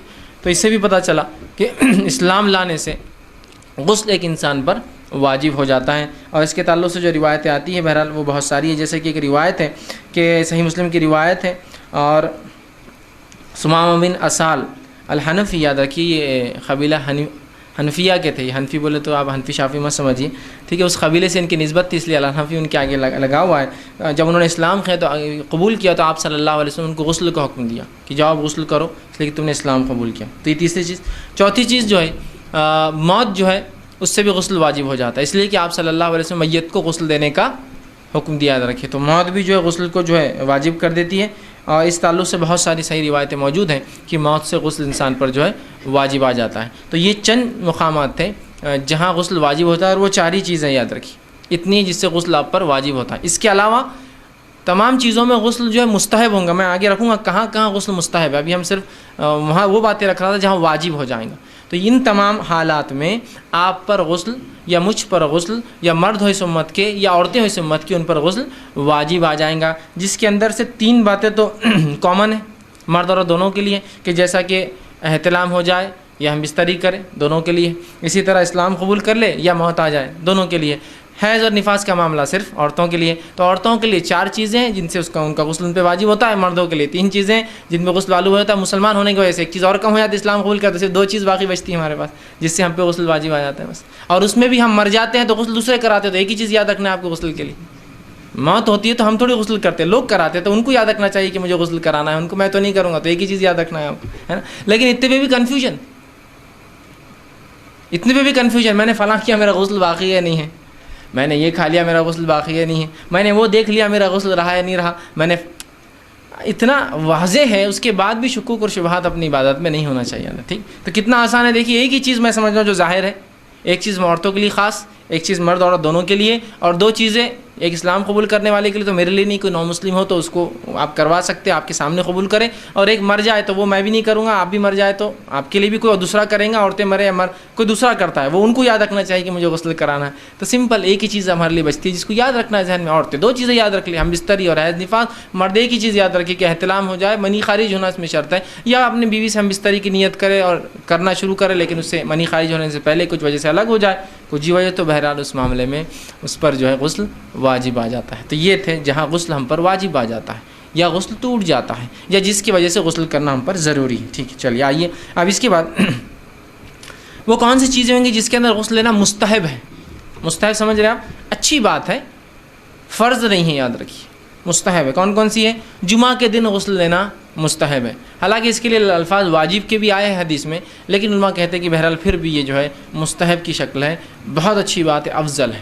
ٹھیک، تو جمعہ کے دن غسل لینا مراد جمعے کی نماز کے لیے، لیکن جمعہ بولے تو آپ جمعہ پڑھ لیں گے اور اس کے بعد غسل لیں گے، چونکہ جمعہ تو چالو ہے مغرب تک، مطلب جمعے کی نماز کے لیے. دوسرا عیدین کے لیے مستحب ہے، کوشش کرے کہ عیدین کی نماز کو آپ جائیں تو غسل لے کے جائیں، نبی اکرم صلی اللہ علیہ وسلم کی سنت تھی. یا جمعہ کے لیے غسل لینا سنت موقعہ بھی کہلا سکتا ہے، اس لیے کہ آپ سب نے اس کو واجب قرار دیا. بہرحال عیدین کے اس میں دوسری جگہ. تیسرا جو ہے میت کو غسل دینے والا بھی غسل لے. ٹھیک، میت کو غسل دینے والا بھی غسل لے، میت کو کاندھا دینے والا جو ہے وضو کرے. ٹھیک، اسی طرح چوتھی چیز جو ہے احرام باندھنے سے پہلے غسل کرنا مستحب ہے. نبی اکرم صلی اللہ علیہ وسلم کو دیکھا گیا آپ جو ہے آپ نے جو احرام باندھنے سے پہلے جو غسل کیا. اسی طرح جو مکے میں داخل ہونے سے پہلے نبی اکرم صلی اللہ علیہ وسلم جب مکے میں داخل ہوتے تو ایک رات پہلے ایک مقام پر رکتے، وہاں آرام کرتے، غسل لیتے اور پھر مکے میں داخل ہوتے. تو مکے میں داخل ہونے سے پہلے پانچویں جگہ. چھٹی چیز جو ہے استحاضہ والی عورت بھی غسل کر سکتی ہے چاہے تو، یہ مستحب ہے، اس کے لیے فرض نہیں ہوتا. انشاءاللہ آگے تفصیلات آنے والی ہے. استحاضہ وہ خون ہوتا ہے جو حیض سے ہٹ کر کبھی یوں ہی آ جاتا ہے، جس کا رنگ حیض کے خون سے الگ ہوتا ہے، لہٰذا اس پر غسل واجب نہیں ہوتا، مستحب ہے. حالات ہے، سہولت ہے تو لے لے، نہیں تو کوئی مسئلہ نہیں، صرف شرمگاہ دھو لے، کپڑے کا وہ حصہ دھو لے تو وہ پاک ہے، وضو کر لے اور نماز پڑھ سکتی ہے. ٹھیک، ساتویں جگہ جہاں انسان غسل لیں گا مستحب ہے وہ ہے غشی. کوئی بے ہوش ہو جائے، غشی طاری ہو جائے، اٹھ جائے تو یہ بھی مستحب ہے کہ وہ غسل لے لے، اس لیے کہ پتہ نہیں اس کا جب غشی طاری ہوئی تو کیا معاملہ ہوا. ٹھیک ہے، تو بہتر ہے. آٹھویں جگہ جہاں آپ غسل لے سکتے ہیں مستحب ہے وہ یہ ہے کہ مشرک کو دفنانے کے بعد. علی بن ابی طالب رضی اللہ عنہ نے ایک بار نبی اکرم صلی اللہ علیہ وسلم کی خدمت میں حاضر اور کہا میں نے اپنے والد کو دفنا کے آیا ہوں. تو آپ نے کہا پھر تو غسل لے لے. تو اس سے کچھ نے کہا کہ اگر کسی غیر مسلم کو آپ نے دفنایا ہے تو پھر بہرحال اس کے لیے جو ہے غسل جو ہے مستحب ہے. آپ نے ان کو کہا لیکن اس کو واجب نہیں کرا بہرحال، تو کہا کہ تو پھر غسل لے لے. ٹھیک ہے، اسی طرح جو نویں چیز جہاں وہ ہو سکتا ہے کہ ہر جمعہ سے پہلے انسان غسل لے. اگر اس کی ایک سے زیادہ بیویاں ہیں اور وہ چاہتا ہے کہ ایک ہی رات میں سب بیویوں کے پاس جائے تو مستحب ہے لیکن ضروری نہیں ہے. نبی اکرم صلی اللہ علیہ وسلم کے تعلق سے انس بن مالک رضی اللہ عنہ فرماتے ہیں کہ ایک مرتبہ رسول اکرم صلی اللہ علیہ وسلم نے جو اپنی ایک رات میں کئی بیویوں سے جمع کیا، جس میں آپ ہر بیوی سے پاس سے نکلنے کے بعد غسل لیتے اور پھر دوسری کے پاس جاتے. اور جب آپ سے دریافت کیا گیا کہ اللہ کے رسول ایک غسل بھی تو کافی تھا، تو کہا میں نے بہتر سمجھا پاکیزگی کے زیادہ نزدیک تھا اور اچھا تھا کہ میں غسل لے لوں. تو اس سے پتہ چلا واجب نہیں ہے، مستحب ہے. جیسا کہ انسان کو ایک سے زیادہ بیویاں ہیں وہ سب کے پاس جانا جاتا ہے تو مستحب ہے، اور میڈیکلی اس کی بینیفٹس بھی بہت زیادہ ہے، یاد رکھیے. اور جہاں ایک ہی بیوی سے آپ کو ایک سے زیادہ بار ہم بستری کرنا ہے ایک رات میں، تو تب آپ کو جو ہے وضو کرنا چاہیے بیچ میں، ایک جمعہ کے بعد وضو پھر دوسری بار. یہ بھی مستحب ہے، واجب اور فرض نہیں ہے، لیکن یہ بھی طہارت سے بڑا قریب ہے، یاد رکھیے. اور ایک سے زائد بیویاں مطلب انسان چینج ہو رہا ہے تو ظاہر سی بات ہے پھر غسل لینا یہ بہتر ہے، خیر مستحب ہے لیکن کوئی واجب نہیں، یاد رکھیے. تو آپ اس کو وجوب کی حد تک نہ لے جائیں، کوئی مسئلہ نہیں اس میں. ٹھیک، تو یہ وہ مقام تھے جہاں غسل ٹوٹ جاتا ہے، غسل واجب ہے. یہ وہ مقام تھے جہاں غسل مستحب تھا. اور واللہ اعلم میں نے تقریباً تو رکھی، بہرحال کچھ حالات ہو سکتا ہے چھوٹ گئے ہوں گے تو سوال جواب میں آپ مجھ سے پوچھ سکتے ہیں. بہرحال اب غسل کے فرائض اور سنتیں کیا ہیں؟ بہت سادہ سیدھا ہے، اور وضو کے مقابلے میں بہت تھوڑی سی باتیں یاد رکھنا ہے تو غسل کے آپ کو یاد ہو جائیں گے. ورنہ غسل اتنا کمپلیکیٹڈ مسئلہ ہے ہمارے پاس کہ ہر آدمی پریشان ہے غسل کیا کرنا ہے، غسل کیا کرنا ہے، غسل کیا کرنا ہے. بہرحال تو غسل بہت مختصر ہے، بہت چھوٹا ہے. ٹھیک ہے، جس کو آپ بھی یاد رکھ سکتے ہیں. بہرحال ٹھیک، تو غسل کے لیے سب سے پہلے ہم دیکھتے ہیں اس کے فرائض کیا ہے. فرائض کیا ہے؟ ٹھیک، اب یاد رکھیے ہر شخص کو یہ فرائض یاد ہونا ضروری نہیں ہے لیکن اس پر عمل کرنا ضروری ہے. کبھی ہوتا ہے انسان ایسا گن نہیں سکتا کہ کیا کیا سنت ہے وضو کی، لیکن وہ عمل میں لاتا ہے برابر کی، ہاتھ دھوتا ہے 3 بار، کلی کرتا ہے 3 بار، ناک میں پانی لیتا ہے نا، لیکن اس کو بولنے کو کہے تو وہ کبھی کبھی اٹکتا ہے، کیوں تو وہ ترتیب میں یاد نہیں کرتا ہے نا اس کو کہ پہلی سنت، دوسری سنت، تیسری، یا پہلا واجب، دوسرا واجب، تیسرا، لیکن عمل کرنا اصل ہے، یاد رکھیے. تو یاد نہ بھی ہو تو کم از کم عمل کرے. جیسا ہوتا ہے نا کسی سے پوچھ لے کہ یہ نون خطنی کا کیا قاعدہ ہے اس کے اندر، خیرت کے اندر، تو بولتا ہے قاعدہ تو یاد نہیں آ رہا، لیکن یہاں بولنا ہے اتنا یاد آ رہا ہے کہ یہاں نون لگے گا نیچے ایک، سمجھا؟ کیوں تو کیا ہوتا ہے وہ بہت دن پہلے پڑھتا ہے نا تو اس سے بھول جاتا ہے، لیکن عملاً وہ برابر نون کو پڑھتا ادا کرتا ہے، لیکن اصول اس کو یاد نہیں رہ پاتے ہیں کہ بھائی یہاں کیا اصول کے تحت آئیں گا. تو کم از کم عمل ہو اگر یاد نہ بھی ہو، لیکن یاد رکھنے سے بہت فائدے ہوں گے آپ کو انشاءاللہ، اپنی عبادتیں مضبوط رہیں گے آپ. ٹھیک ہے بہرحال، تو غسل کے لیے جو ہے ہر عبادت کے لیے جو چیز سب سے اول ہے وہ ہے نیت کا کرنا، اور نیت دل کا ارادہ ہے. اس کی تفصیلات میں نہیں جانا چاہتا ہوں کہ نیت دل کا ارادہ ہے، یہ میں بہت تفصیل میں پہلے لے چکا ہوں، نیت اس کے مسائل میں لے چکا ہوں. تو نیت دل کا ارادہ ہے. تو غسل کے لیے سب سے پہلے آپ نیت کریں کہ میں غسل کر رہا ہوں، ٹھیک، یہ اس کی نیت ہے. اور ہر کام سے پہلے نیت کرے، اور نیت دل کا ارادہ ہوتا ہے، یاد رکھیے. ہم میں سے عموماً لوگ بدنیت نہیں ہوتے، بے نیت ہوتے بس ہم لوگ بہت سی بار. تو نیت کر لیا کریں، اس لیے کہ نیت کرنے سے ایک مباح عمل، ایک جائز عمل پہ اگر نیت درست ہو جائے تو باعث اجر و ثواب ہو جاتا ہے وہ بھی. ٹھیک، تو سب سے پہلے چیز جو ہے نیت کر لیں. دوسرا کام یہ کرنا ہے نیت کرنے کے بعد جسم کے ہر حصے تک جہاں جہاں آپ کر سکتے ہیں پانی کو پہنچائیں. ہاتھ کے ذریعے آپ جہاں جہاں آپ کر سکتے ہیں مکمل طور سے جسم کے ہر حصے پر پانی پہنچائے. اور تیسری چیز جو ہے انگلیوں کا خلال کرے، کلی کرے، ناک میں پانی لے، اور جسم کا کوئی حصہ جو ہے آپ سوکھا نہ رہنے دیں. تو بہرحال اس کو کوئی ہم 1 2 3 کے آرڈر میں نہیں کر سکتے. ایک سمپل بات یہ کہوں گا، نیت کیجئے، پورے جسم کو مکمل بھگا لیجئے، اور کلی اور ناک میں پانی لے لیجئے. بس یہ اس کے فرائض ہے، سمجھ لیجئے. ٹھیک، یہ اتنا ہی بہرحال سادہ ہے کہ جسم مکمل طور سے بھیگ جائے، انسان کا مکمل ہو جائے. اور نبی اکرم صلی اللہ علیہ وسلم نے کلی بھی کی، ناک میں پانی بھی لیا. تو بہرحال آپ یہ بھی اس میں جو ہے ڈال دیں. ٹھیک، کچھ علماء نے بہرحال کلی کرنے اور ناک میں پانی لینے کو اس کی سنت قرار دیا ہے. ٹھیک، واللہ عالم بہرحال. لیکن اس سے پہلے میں نے وضو میں تفصیلات رکھ چکا تھا کہ ان کی دلیل کیا ہے جس نے کہا کہ کلی اور ناک میں پانی لینا یہ جو ہے وضو کے بھی واجب ہونے میں ہے، مطلب واجبات میں سے. ان کی دلیل وہی تھی کہ فطرت کا حصہ ہے، اس لیے کہ فطرت میں ناک میں پانی لینا. تو کہا یہ چونکہ فطرت کا حصہ لہٰذا یہ بھی جو ہے اس کے فرائض. لیکن بہرحال تو غسل کے اندر واللہ عالم بہرحال جو بہتر ہے، لیکن آپ میں سمجھتا ہوں بہت آسانی سے کر سکتے ہیں. اور ہر اس حصے پہ پانی پہنچائیں جہاں آپ کو شک ہو کہ پانی نہیں پہنچ سکتا ہے، جیسا بغل کا نچلا حصہ ہوا، ناف ہوا آپ کی، ٹھیک، نیول جس کو کہتے ہیں، بومبل عام زبان میں جو کہتے ہیں. ٹھیک ہے، نیول اس میں چونکہ اس میں پانی عموماً نہیں جاتا، اور خاص طور سے کم پانی ہو تو پھر ڈائریکٹ ڈالنے میں نہیں پہنچ سکتا ہے، تو کوشش کرے. اور پیروں کا پیچھے کا حصہ ہو سکتا سوکھا رہ جائے، یا بیٹھ کے غسل کرے تو پیر مڑنے سے کیا ہوگا، وہ سوکھا رہ جائیں گا، تو اس میں پانی پہنچانے کی کوشش کیجیے. بغل کے نیچے حصے میں جب تک آپ پانی نہ ڈالیں، عموماً زیادہ پانی ہو تو پھر تو بہت سا بہنے سے بھیگ جائیں گے، کم پانی میں نہیں ہو سکتا، کانوں کے اندر. ٹھیک ہے، اس کو آپ کریں. ٹھیک ہے، تو یہ آپ کوشش کریں جسم کا مکمل جسم کا غسل میں بھیگنا یاد رکھیے ضروری ہے. تو یہ تھے بس کچھ باتیں جو غسل کے تعلق سے. ایک عام زبان میں کہوں پورا جسم بھیگ جائے آپ کا اوپر سے اور کوئی حصہ باقی نہ رہے. اور غسل جنابت ہو تو پھر جڑوں تک پانی جانا ضروری یاد رکھیے. غسل جنابت وہ غسل ہوتا ہے جو آپ پر واجب ہے کرنا، اور عام غسل وہ ہوتا ہے جو واجب نہیں پھر بھی آپ کرنا. ایسا آپ روز غسل کرتے ہیں لیکن واجب نہیں آپ لیکن کرتے ہیں، تو اس میں اگر پانی جڑوں تک نہ آیا تو کوئی مسئلہ نہیں. لیکن غسل جنابت میں جڑوں تک پانی جانا شرط ہے مردوں کے لیے. اور عورتیں جن کے بال بہت گھنے ہوتے ہیں، یا وہ عورتیں جو بہت زیادہ چوٹیاں ڈالتی ہیں، ان دونوں کے لیے اپنی چوٹی کھولنا اور گھنے بالوں تک پہنچنا ضروری نہیں. اگر اوپر بھی 3 بار پانی ڈال لے تو انشاءاللہ ان کے لیے کافی ہو جائیں گے. جیسے کہ ایک صحابیہ آئی اور کہا اللہ کے رسول صلی اللہ علیہ وسلم، میں نے اپنے بالوں کو سدھارا ہے بہت مشکل سے، ہو سکتا ہے ان کے بال کرلی ہوں گے، گھنگرالے بال جیسے افریقن ہوتے ہیں نا. تو انہوں نے کہا کہ میں نے ان بالوں کو سیدھا کرنے کے لیے بہت ساری چوٹیاں ڈالی، چھوٹی چھوٹی، چونکہ جن کے بال گھنگرالے ہوتے ہیں ایک چوٹی بڑی نہیں آتی، چھوٹی چھوٹی چوٹیاں ڈالتے ہیں. تو کہا اب کیا میں ہر بار غسل جنابت کو پوری چوٹیاں کھولوں، پوری پلیٹس کھولوں اس کی؟ تو کہا نہیں ضرورت نہیں، تو 3 بار پانی ڈال لیں. تو یہ اس عورت کے لیے ہوگا جس کے بال بہت گھنے ہیں، یا اس نے چوٹی ڈالی جس چوٹی کا کھولنا ممکن نہیں ہوتا. یہ بات ہندوستانی ماحول میں نہیں سمجھ میں آئیں گے ہم کو، افریقہ ماحول میں سمجھ، جہاں آپ کو بال جمانا بولے تو ایک محنت کا کام ہوتا ہے. کئی عورتیں مل کے کئی دنوں تک بال جماتی ہے آپ کے، تب جا کے وہ ایک بار بال سیٹ ہوتے ہیں آپ کے، تو کئی سالوں تک پھر اس کو ہاتھ نہیں لگاتے ہیں لوگ. اگر کسی کو نالج ہوگا جن کے بالوں کا اور جن کو افریقی اس کا، تو ان کے بڑے مسائل ہوتے ہیں. بالوں کو بہت مشکل سے جمانا پڑتا ہے ان کو، اس لیے کہ اتنے زیادہ ٹیڑھے بال ہوتے ہیں کہ کنگا تو نکل ہی نہیں سکتا اندر جانے کے بعد، خالی اس کو ڈال کے واپس نکال سکتے آپ، پیچھے تو ہل نہیں سکتا ہو. تو لہٰذا چوٹیاں الگ الگ ڈال لینا پڑتی ہے پورے بالوں کی. تو اب ایسی پلیٹس کو کیا کریں گے، وہ کھول تھوڑی سکتے ہیں. تو کہا اگر پورا نہ بھی ہو تو 3 بار پانی ڈال لے تو کوئی حرج نہیں. مطلب کوشش مطلب ہو کہ پانی جائے، لیکن نہیں جا سکتا، حالات ویسے نہیں ہے کہ تم کھول سکو، تو بہرحال انشاءاللہ اس معاملے، لیکن ہماری سادی چوٹیاں نہیں ہیں بلکہ وہ تو بہت آسانی سے ہوتی ہے، کھل بھی جاتی ہے ہمارے پاس، بالوں کا وہ مسئلہ نہیں ہے، ہندوستان میں بہت آسانی سے کھول لیتے ہیں، پانی بھی فراوانی کے ساتھ ہے ہمارے پاس، تو یہاں مسئلہ نہیں ہے، وہاں پانی بھی کم ہے اور بالوں کا بھی مسئلہ ہوتا ہے، بہرحال تو آپ نے اس کی گنجائش اور اجازت دی ہے۔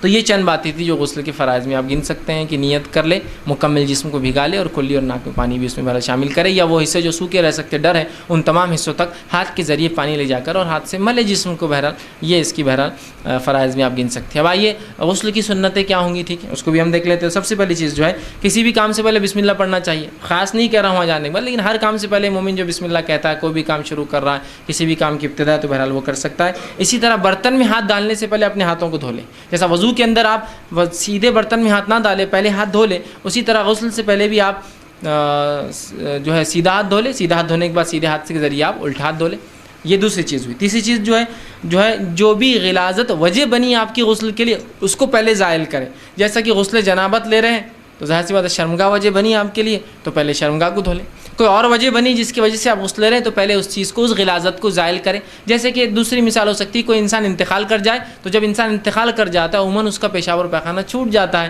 تو پہلے غلاظت کو زائل کریں۔ زندہ انسان ہے، جنابت کا غسل لے رہا ہے تو پہلے شرمگاہ کو اور جہاں جہاں جو ہے امکان ہے کہ کوئی چیز لگی ہوں گی یا سونے میں ہوا ہوگا تو اس کو آپ اچھے سے منی یا وہ اس کو دھو لیں۔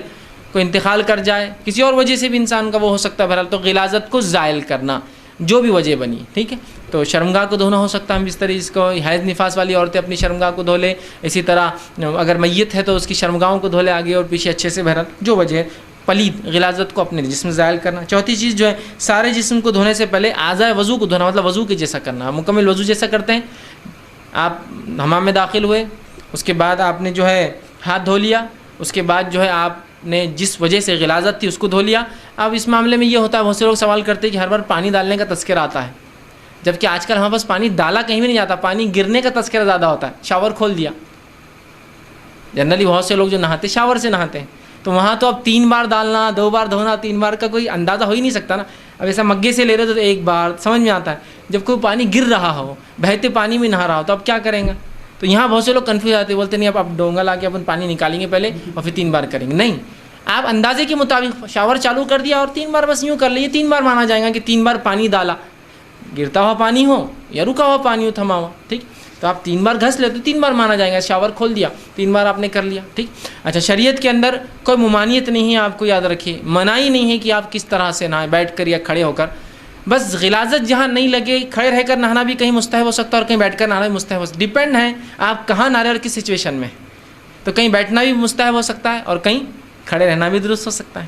جیسا مثال کے طور پہ اگر ویسٹرن باتھ روم کا جو سسٹم ہوتا ہے آج کل، ٹوائلٹس ہوتے ہیں، اس میں بیٹھ کر نہائیں گے تو آپ زیادہ گندے ہوں گے، اس لیے کہ وہ ٹوائلٹ اوپر رہتا ہے، جو بھانڈا ہے اس کے بازو آپ بیٹھ کر کیسے نہا سکتے ہیں؟ وہاں کھڑے رہنا زیادہ بہتر ہے غلاظت سے بچنے کے لیے، سمجھ رہے ہیں، چونکہ وہ اوپر ہے، اس کی غلاظت نیچے گرتی ہے اور آپ بھی نیچے بیٹھیں گے تو مسئلہ ہے، چونکہ ظاہر سی بات جب ٹوائلٹ اوپر رہیں گا ویسٹرن تو غلاظت نیچے ہونا ہی ہے، کسی نہ کسی ناحیے سے اڑتا ہے، پیشاب اڑ کے آ جاتا ہے، بچے پیخانے چل جا ہو جاتا ہے، تو وہاں کھڑے نہ بہتر ہے۔ جہاں انڈین سسٹم ہے وہ نیچے ہوتا ہے تو یہاں کوئی مسئلہ نہیں، آپ بیٹھ کے کرے، چونکہ پانی نیچے جائیں گا، اس کی غلاظت اوپر کی طرف نہیں نیچے، تو یہ ڈیپینڈ ہے، یاد رکھیے شریعت میں کوئی ممانعت نہیں ہے، یاد رکھیے کہ آپ کھڑے رہ کرنا ہے، بیٹھ کرنا ہے، پانی ڈال کر ہی نہائیے، گرتے ہوئے پانی میں کوئی مسئلہ نہیں، آپ شاور کے نیچے نہائیے، رننگ واٹر ہے، ندی ہے اس میں نہائیے، سوئمنگ پول بھی آپ کے لیے نہانے کی، ندی بھی نہانے کے لیے جگہ بن سکتا ہے، اسی طرح پانی نہ ہو تو بکیٹ میں لا کر لے کر دھونا بھی ہے اس کے لیے، مطلب کچھ بھی ہو سکتا ہے، اس بات کو ہم سمجھے۔ یا کسی کے پاس ٹب ہو سکتا ہے گھر کے اندر، اب اس کو نہانا ہے تو 3 بار ہاتھ دھوئے باہر اور باقی معاملہ تو اس کا پھر شرمگاہ گندگی کو زائل کرے اور ٹب میں اتر جائے پھر، لیکن بہرحال اللہ نے اس کو دے رکھا ہے اتنا پانی تو کرے، اسراف نہ کرے، ٹھیک، کیونکہ کسی چیز کا کسی علاقے میں جہاں اسراف کہا سکتا ہے تو دوسری چیز کو ہو سکتا ہے اس علاقے میں اسراف نہ ہو، سمجھ رہے ہیں بات کو۔ جیسا ایک مرتبہ یہ ہوا کہ لائبریری میں پانی بھر گیا، ہمارے پانی صاف ہوتا تھا، بارش کا پانی آ جاتا تھا، اور پانی کے لیے موٹر چلا دی تو موٹر کی اتنی بڑی دھار گرتی، بڑا پمپ لگا دی، اب اس پمپ میں ہی میں جو ہے گاڑی دھو رہا ہوں، وضو بھی کر لیا میں نے باہر، کچھ نے کہا یہ اسراف ہے، میں نے کہا اللہ نے اتنا دے رکھا ہے یہ اسراف کرنا ہی پڑے گا، کیونکہ ویسے بھی تو پانی پھینک رہے ہیں، دن اور رات پھینک رہے ہیں، تو اگر اس پھینکتے ہوئے پانی کا اگر فائدہ اٹھا لیا تو کوئی مسئلہ نہیں، تو یہ میرے لیے وہ اسراف نہیں آئیں گا ادھر کی، اس لیے کہ اتنا پانی ہے، پھینک رہے ہیں اس کو، ہزاروں لیٹر پانی روز پھینکا جا رہا ہے تو وہ اسراف میں کہاں آئیں گا۔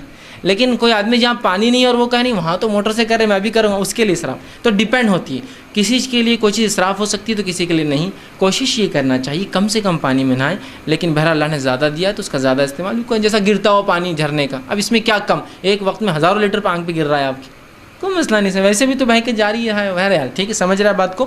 تو آپ ٹب ہو سکتا ہے آپ کے لیے، آپ کا شاور ہو سکتا ہے آپ کے لیے، آپ کی بکٹ سے نہانا ہو سکتا ہے، ندی میں نہانا ہو سکتا ہے، سوئمنگ پول ہو سکتا ہے، مختلف چیزیں آج کل دور میں ہوتی ہیں. تو بہرحال تو پہلے جو ہے آپ اگر سوئمنگ پول میں اتر رہے ہیں نہانے کے لیے، ندی میں اتر رہے ہیں نہانے کے لیے، ٹب میں اتر رہے ہیں نہانے کے لیے، تو یہ 3 کام پہلے کرنا پڑیں گے. ہاتھ دھونا پڑیں گی، گندگی کو زائل کرنا پڑے گا. اس کے بعد جسم دھونے کے لیے آپ اس میں اترتے ہیں، یا شاور کے نیچے تو پھر کوئی مسئلہ نہیں، ہاتھ دھویا آپ نے، ٹھیک ہے، گندگی کو اپنے جسم سے آپ نے زائل کے جو وجہ بنی. اس کے بعد آپ وضو کریں گے. وضو میں ایک چیز یہ کر سکتے ہیں آپ کی پیر کو آپ آخر میں دھوئے، کیوں تو نبی اکرم صلی اللہ علیہ وسلم چونکہ چھینٹے اڑیں گے غسل میں، تو آپ کیا کرتے، وضو جیسا پورا کر لیتے اور آخر میں پیروں کو دھو لیتے. یہ اگر کسی کو امکان ایسا مسئلہ نہیں ہے تو بہرحال وہ مکمل کر سکتا ہے. غسل کے اندر وضو واجب نہیں ہے، یاد رکھیے، یہ سنت ہے. لیکن اگر غسل میں آپ وضو نہیں کرتے تو اس غسل سے نماز نہیں ہوں گی آپ کی، یاد رکھیے. جو غسل سے پہلے وضو نہیں ہوگا تو اس کے بعد نماز آپ سیدھے نہیں پڑھ سکتے، اس کے لیے پھر غسل کے بعد وضو کرنا پڑے گا. غسل کے ساتھ وضو، بالخصوص غسل جنابت کے لیے جب انسان پہ غسل واجب ہوتا ہے، یہ فرض نہیں ہے، یاد رکھیے سنت ہے. تو کبھی ہو سکتا ہے آپ خالی غسل جنابت لے لیں، اس میں وضو نہ کرے نکل جائے، لیکن پھر آپ کو نماز سے پہلے وضو کرنا ہوگا. آپ چاہتے دونوں کلب ہو جائے، 2 کام ایک ساتھ ہو جائے تو پہلے وضو کر لیجیے، اس کے بعد وہ کیجیے، یا پھر حالات نہیں، سہولت نہیں ہے تو پھر آپ بعد میں وضو کیجیے غسل کے اینڈ میں. بہرحال جو آپ کو بہتر ہو سکتا ہے کوشش اس طرح سے آپ کریں تاکہ کم پانی میں زیادہ کام ہو، ڈبل کام ہو کہ وضو بھی ہو گیا اور غسل بھی ہو گیا اس میں. ٹھیک ہے بہرحال، ٹھیک ہے. تو بہت سے لوگ سوال کرتے ہیں کیا غسل کے بعد سیدھے نماز پڑھ سکتے ہیں؟ ہاں، اگر غسل سے پہلے وضو سے شروع کیا ہو تو، اگر نہ تو پھر بعد میں آپ کو وضو کرنا پڑے گا. ٹھیک.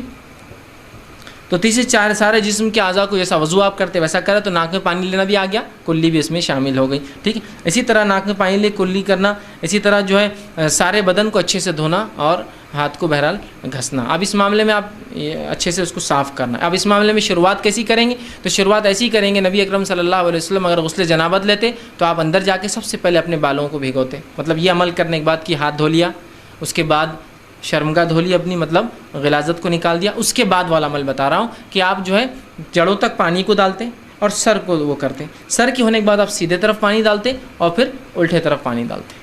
سمجھ گیا آپ بات کو؟ اور سیدھے سے الٹے کی طرف جانا یہ نبی کرم صلی اللہ علیہ وسلم سنت تھی. بال کاٹنے میں، بال جمانے میں، ناخن ترشوانے میں، بہت ساری چیزوں میں بہرحال آتی ہے. تو آپ کوشش کریں کہ اس کو ادھر سے ادھر کی طرف سیدھے سے الٹے کی طرف بہرحال لے جائیں. ٹھیک ہے. تو یہ تھی بہرحال غسل کے تعلق سے کچھ باتیں. اب آئیے غسل کا طریقہ جو ہم مکمل دیکھ لیتے ہیں. اب کس طرح سے پورا ایک جگہ جمع کر کے کیسا کریں گے. اس سے پہلے وہ کام جو غسل میں نہیں کرنا چاہیے، تھوڑی سی باتیں ہم سیکھ لیتے ہیں. اس میں وہ کیا کیا ہے کہ پانی کا زیادہ استعمال کرنا غسل میں درست نہیں ہے. نبی اکرم صلی اللہ علیہ وسلم کے تعلق سے آتا ہے، آپ نے، میں نے اس سے پہلے بات رکھی تھی آپ کے سامنے کہ آپ نے ایک سا کا معنی ہوتا ہے 2500 گرام پانی کے اندر، جو کہ لیٹر میں کنورٹ کیا تو ہارڈلی 3.5 لیٹر، 3.5 لیٹر یا 4 لیٹر ہوگا. کہ تو گرام کو جب لیٹر میں کرتے ہیں تو اس کی کوانٹٹی آدھی یا اس سے زیادہ بڑھ جاتی ہے، ہاف ہو جاتی ہے. تو 1 سا پانی میں مطلب 2.5 کلو پانی، اب کلو مطلب لیٹر زیادہ ہوگا، 3.5 یا 4 لیٹر پانی میں آپ غسل کرتے ہیں. تو کم پانی کیجیے. یہ اچھی بات نہیں ہے کہ آپ بہت پانی استعمال کریں. رہا مسئلہ کہ پانی ہی زیادہ اور ویسے ہی جا رہا ہے تو استعمال کرنے میں کوئی، جیسا کہ گھر میں پانی زیادہ ہے، آپ موٹر سے نکال رہے ہیں اور صاف ہے تو نہا بھی لو، کیا ہے اس میں. اب ظاہر سی بات ہے 1000 لیٹر میں نہا رہے ہیں آپ، ٹھیک ہے. تو یہ ایک الگ چیز ہے، لیکن عمومی اعتبار سے کم پانی میں، اس لیے کہ شریعت نے کسی بھی کام میں اسراف کو پسند نہیں کیا. دوسری چیز جو ہے جو آپ یاد رکھیں گے، ایسی جگہ بیٹھ کر نہانا ہے جہاں گندگی ہو، اندیشہ ہو کہ نہانے سے پانی وہ اندر جا کر الٹا آنکھ پہ آ جائے گا، غلاظت ہو، تو ایسی جگہ بالکل نہائے نا. ٹھیک ہے. احتیاط کریں وہاں. اگر ایسی جگہ مجبوری ہے تو اونچی جگہ بیٹھے تاکہ وہ چھینٹے اگر اڑے تو آنکھ تک نہ پہنچے. سمجھ لیجیے آپ کسی حمام میں چلے گئے، ایسا ہوتا ہے کبھی کامن ٹوائلٹس ہے، کامن حمام سے، اور اندر پورا پانی بھرا ہوا ہے، پہلے سے مہری بند ہے، چوکپ ہے، اب صاف بھی نہیں کر سکتے اور نہانا بھی ضروری ہے. تو ایک اونچی چیز سے بیٹھ کے نہا لیجیے. ہے تو آس پاس گندگی لیکن اتنا اونچا ہوئیے کہ اس کا پانی کے چھینٹے آپ کی آنکھ پر نہ آئے. ایسا ہاسٹلس میں جنرلی ہوتا ہے. یا بارش ہو گئی آپ کے علاقے میں، اب کیا کرتے، بارش چالو ہے، نالا فل ہو گیا تو اندر ڈرینیج فل ہو جاتے ہیں، پانی واپس نہیں جاتا، بھرا ہوا رہتا ہے. تو اب کیا کریں گے، غسل بھی واجب ہے، نماز کا وقت بھی ہو رہا ہے، تو پھر اونچی جگہ بیٹھ جائیے. لیکن کوشش کریں کہ صاف جگہ نہ ہے جہاں گندگی غلاظت آپ کے اوپر نہ اڑے. تیسری چیز جو ہے سامنے جو یاد رکھیں گے وہ یہ ہے کہ کسی دیوار کی آڑ میں اور سطر کو چھپا کرنا ہے. کھلے میں نہانا درست نہیں. یاد رکھیں اگر کھلا نہا رہے مجبوری ہے تو سطر پورا ڈھکا ہوا اور پھر نہا سکتے. جیسا کہ مرد ہے، کھلے میں نہانا جگہ نہیں ہے تو سطر پورا ڈھک لے، پہلے تولیہ باندھ لے برموڈا لمبی چڈی ہو سکتی ہے جس کو برموڈا بولتے ہیں عام زبان میں, کچھ بھی ہو سکتا ہے بہرحال جو کپڑا آپ کی سطر, اور مرد کا سطر اس کے ناف سے لے کر اس کا گھٹنے تک ہے یاد رکھیں, تو اتنا ڈھک جائے تو وہ بھی کرے, لیکن بہتر ہے دیوار کی آڑ میں جائے, اور شرمگاہ ڈھک کر بہرحال ہاں یہ بھی زیادہ بہتر ہے, بہرحال یہ حیا کے تقاضوں میں ہے بہرحال, لیکن کوئی واجب اور ضروری نہیں یاد رکھیں, ورنہ بہت سے لوگ بولتے ہیں میرے پاس کچھ نہیں تو کیا کروں. نہا سکتے آپ ننگی ہو کر بھی, لیکن بہتر ہے کہ آپ کچھ پہن لیں, شرمگاہ کو ڈھک لیں بہرحال. اور اگر کھلے میں نہا رہے ہیں تو سطر چھپنا ضروری ہے, صرف شرمگاہ نہیں, سطر پورا سطر, ٹھیک ہے, پورا سطر اس میں ڈھکنا ضروری. اور اگر اکیلے میں نہا رہے ہیں تو صرف شرمگاہ بھی ڈھک جائے تو کافی ہے. سطر جو ناف سے لے کر گھٹنے تک ہوتا ہے یہ سطر خفیفہ کہلاتا ہے, اور جو شرمگاہ کا اگلا اور پچھلا حصہ ہوتا ہے وہ سطر غلیظہ کہلاتا ہے, یاد ہے. تو اگر لوگ دیکھنے کا اندیشہ ہو تو سطر خفیفہ پورا سطر ڈھکے, اور اکیلے نہا رہے تو سطر غلیظہ کم از کم اگلا اور پچھلا حصہ ڈھکا رہے, یاد رکھیں, ٹھیک ہے, مطلب اگلا اور پچھلا, اور باقی آپ ران وان تو کھلی رہ سکتی چونکہ آپ اندر نہ رہے حمام میں, کوئی دیکھنے والا نہیں. مجبوری ہے کچھ بھی نہیں کپڑا تو کوئی مسئلہ نہیں, آپ بغیر اس کے بھی, ورنہ بہت سے لوگ ہوتے ہیں جو تولیہ سکھانے کو آنگ دیا جاتا ہے اسی کو باندھ کے نہا لیتے ہیں, بولتے اور تولیہ دو, گھر والے کے پاس اور ٹاول نہیں رہتا, وہ بولتا بابا ویسے ہی نہا لینا تھا, آپ نے پہلے بولنا چاہیے تھا, نہیں تو ہم کو کہ آپ کو ڈبل ٹاول لگتا ہے نا. تو ویسا مطلب حالات ماحول کے اعتبار سے چیزیں ہو سکتی ہیں, لیکن بہتر ہے کہ آپ اس کو ڈھک لیں, ٹھیک ہے. یہ ایک اچھی باتوں میں سے ہے, ٹھیک ہے, اور اچھا ہے یہ. اور بہت سارے صحابہ کے تعلق سے آتا ہے, اور آپ کے تعلق سے کہ آپ ڈھاکا کرتے ہیں سطر کو, سیدھا کھلا نہیں کرتے تھے, ٹھیک ہے. اسی طرح جو ہے ٹھہرے ہوئے پانی کے تعلق سے یاد رکھیے کہ آپ وسلم فرمائے کہ ٹھہرے ہوئے پانی کے اندر جو ہے اگر جنابت کی حالت میں تو کوشش کرے کہ غلاظت کو باہر زائل کرے اور پھر ٹھہرے ہوئے پانی میں اترنے کی کوشش کرے, ٹھیک, کہ جیسے جو میں نے کہا نا غلاظت کو زائل کرنا, وہ باہر کر لے اور پھر ٹھہرے ہوئے پانی میں جائے, سیدھے جا کے اسی میں زائل کریں غلاظت تو ہو سکتا ہے اس کو بھی اور دوسروں کو بھی اس سے تکلیف, ٹھیک ہے. تو بہرحال ان باتوں کو آپ یاد رکھیں گے. اب غسل کا طریقہ کیا ہوگا, آپ حمام میں داخل ہوئے, چاہے پانی بکیٹ میں ہو, چاہے رننگ واٹر ہو آپ کے شاور سے آتا ہو یا کوئی اور ذریعے سے آتا ہے, مختلف چیزیں آج کل ہوتی ہیں. شاور کے علاوہ بھی دیواروں میں سے پانی نکلتے ہیں آج کل, نیچے سے اوپر تک سسٹم ہوتا ہے, اور پورے آنگ پہ پانی اڑتا ہے, آدمی کانچ کے ہوتے ہیں جنرلی, اندر چلا جاتا ہے اور اس میں سے پورے پانی نکلتے ہیں. بہرحال مختلف چیزیں اللہ نے دے رکھی ہے لوگوں کو, تو لوگ استعمال کرتے ہیں. بہرحال جو بھی ہو آپ 3 بار وہ کریں گے, اپنی شرمگاہ یا جو وجہ بنی ہے آپ کی غسل کی وہ غلاظت کو آپ زائل کریں گے, ٹھیک ہے. اس کے بعد آپ وضو کریں گے جس طرح سے وضو ہوتا ہے. اب طہارت بیت الخلاء میں جانے کی دعا ہوا میں نہیں سکھاؤں گا, پہلے ہو چکا 2-3 ہفتے پہلے جانے کا, وہ سب پورا رفع حاجت کے مسائل ہو چکا ہے, تو لہٰذا میں اس لیے وہ بات نہیں رکھ رہا ہوں, ورنہ پھر اس کو ایڈ کریں گے تو کئی چیزیں اضافہ ہو جائیں گی, بہت مشکل ہوگا مجھے سمجھانا آپ, ٹھیک. تو پھر آپ اندر چلے گئے, آپ نے جو وضو کیا جیسا وضو ہوتا ہے, ٹھیک ہے, چاہے تو پیر ساتھ دھو لے یا بعد میں آخر میں, تاکہ چھینٹے اڑنے کا ڈر ہے تو آخر میں دھو لے, ٹھیک ہے. اس کے بعد جب وضو کا ہو گیا معاملہ تو اس کے بعد آپ سر کو دھو لے اچھے سے, تاکہ غسل جنابت ہے تو جڑوں تک پانی چل جائے. اس کے بعد سیدھے طرف بھگا لے, مطلب شاور ہے تو آپ ادھر سے شروع کریں پھر ادھر آ جائے, ٹھیک, مطلب سیدھے طرف پہلے وہ کر لے تاکہ سنت بھی ادا ہوتی ہے, اور پانی گر رہا ہے تو ظاہر سی بات ہے کسی ایک طرف ڈالنا نہیں ہے, صرف ایک طرف ہونا ہے آپ کو, تو سیدھے طرف ہو جائے, الٹے طرف ہو جائے, اور پورے آنگ کو مل لے, اور ان مقامات کو خاص طور سے جہاں ہو سکتا ہے پانی نہ جائے, بغل ہو سکتے ہیں, ناف ہو سکتی ہے, اسی طرح شرمگاہ کا پچھلا حصہ ہو سکتا ہے, گھٹنے کا پچھلا حصہ ہو سکتا ہے بیٹھ کر نہا رہے ہیں, یا مختلف پوزیشنز کے اعتبار سے مختلف اعضاء ہو سکتے ہیں سوکھی رہ جائے, ان کا آپ ضرور خیال رکھیں اور ان کو دھو لیں. عورتیں ہوں بہت گھنے بال ہو, جس نے وہ پلیٹ والی چوٹیاں ڈالی رکھی ہو جو بہت زیادہ ہوتی ہے, تو وہ اگر 3 بار بھی پانی ڈال لے تو انشاءاللہ ان کے لیے کفایت کر جائیں گا.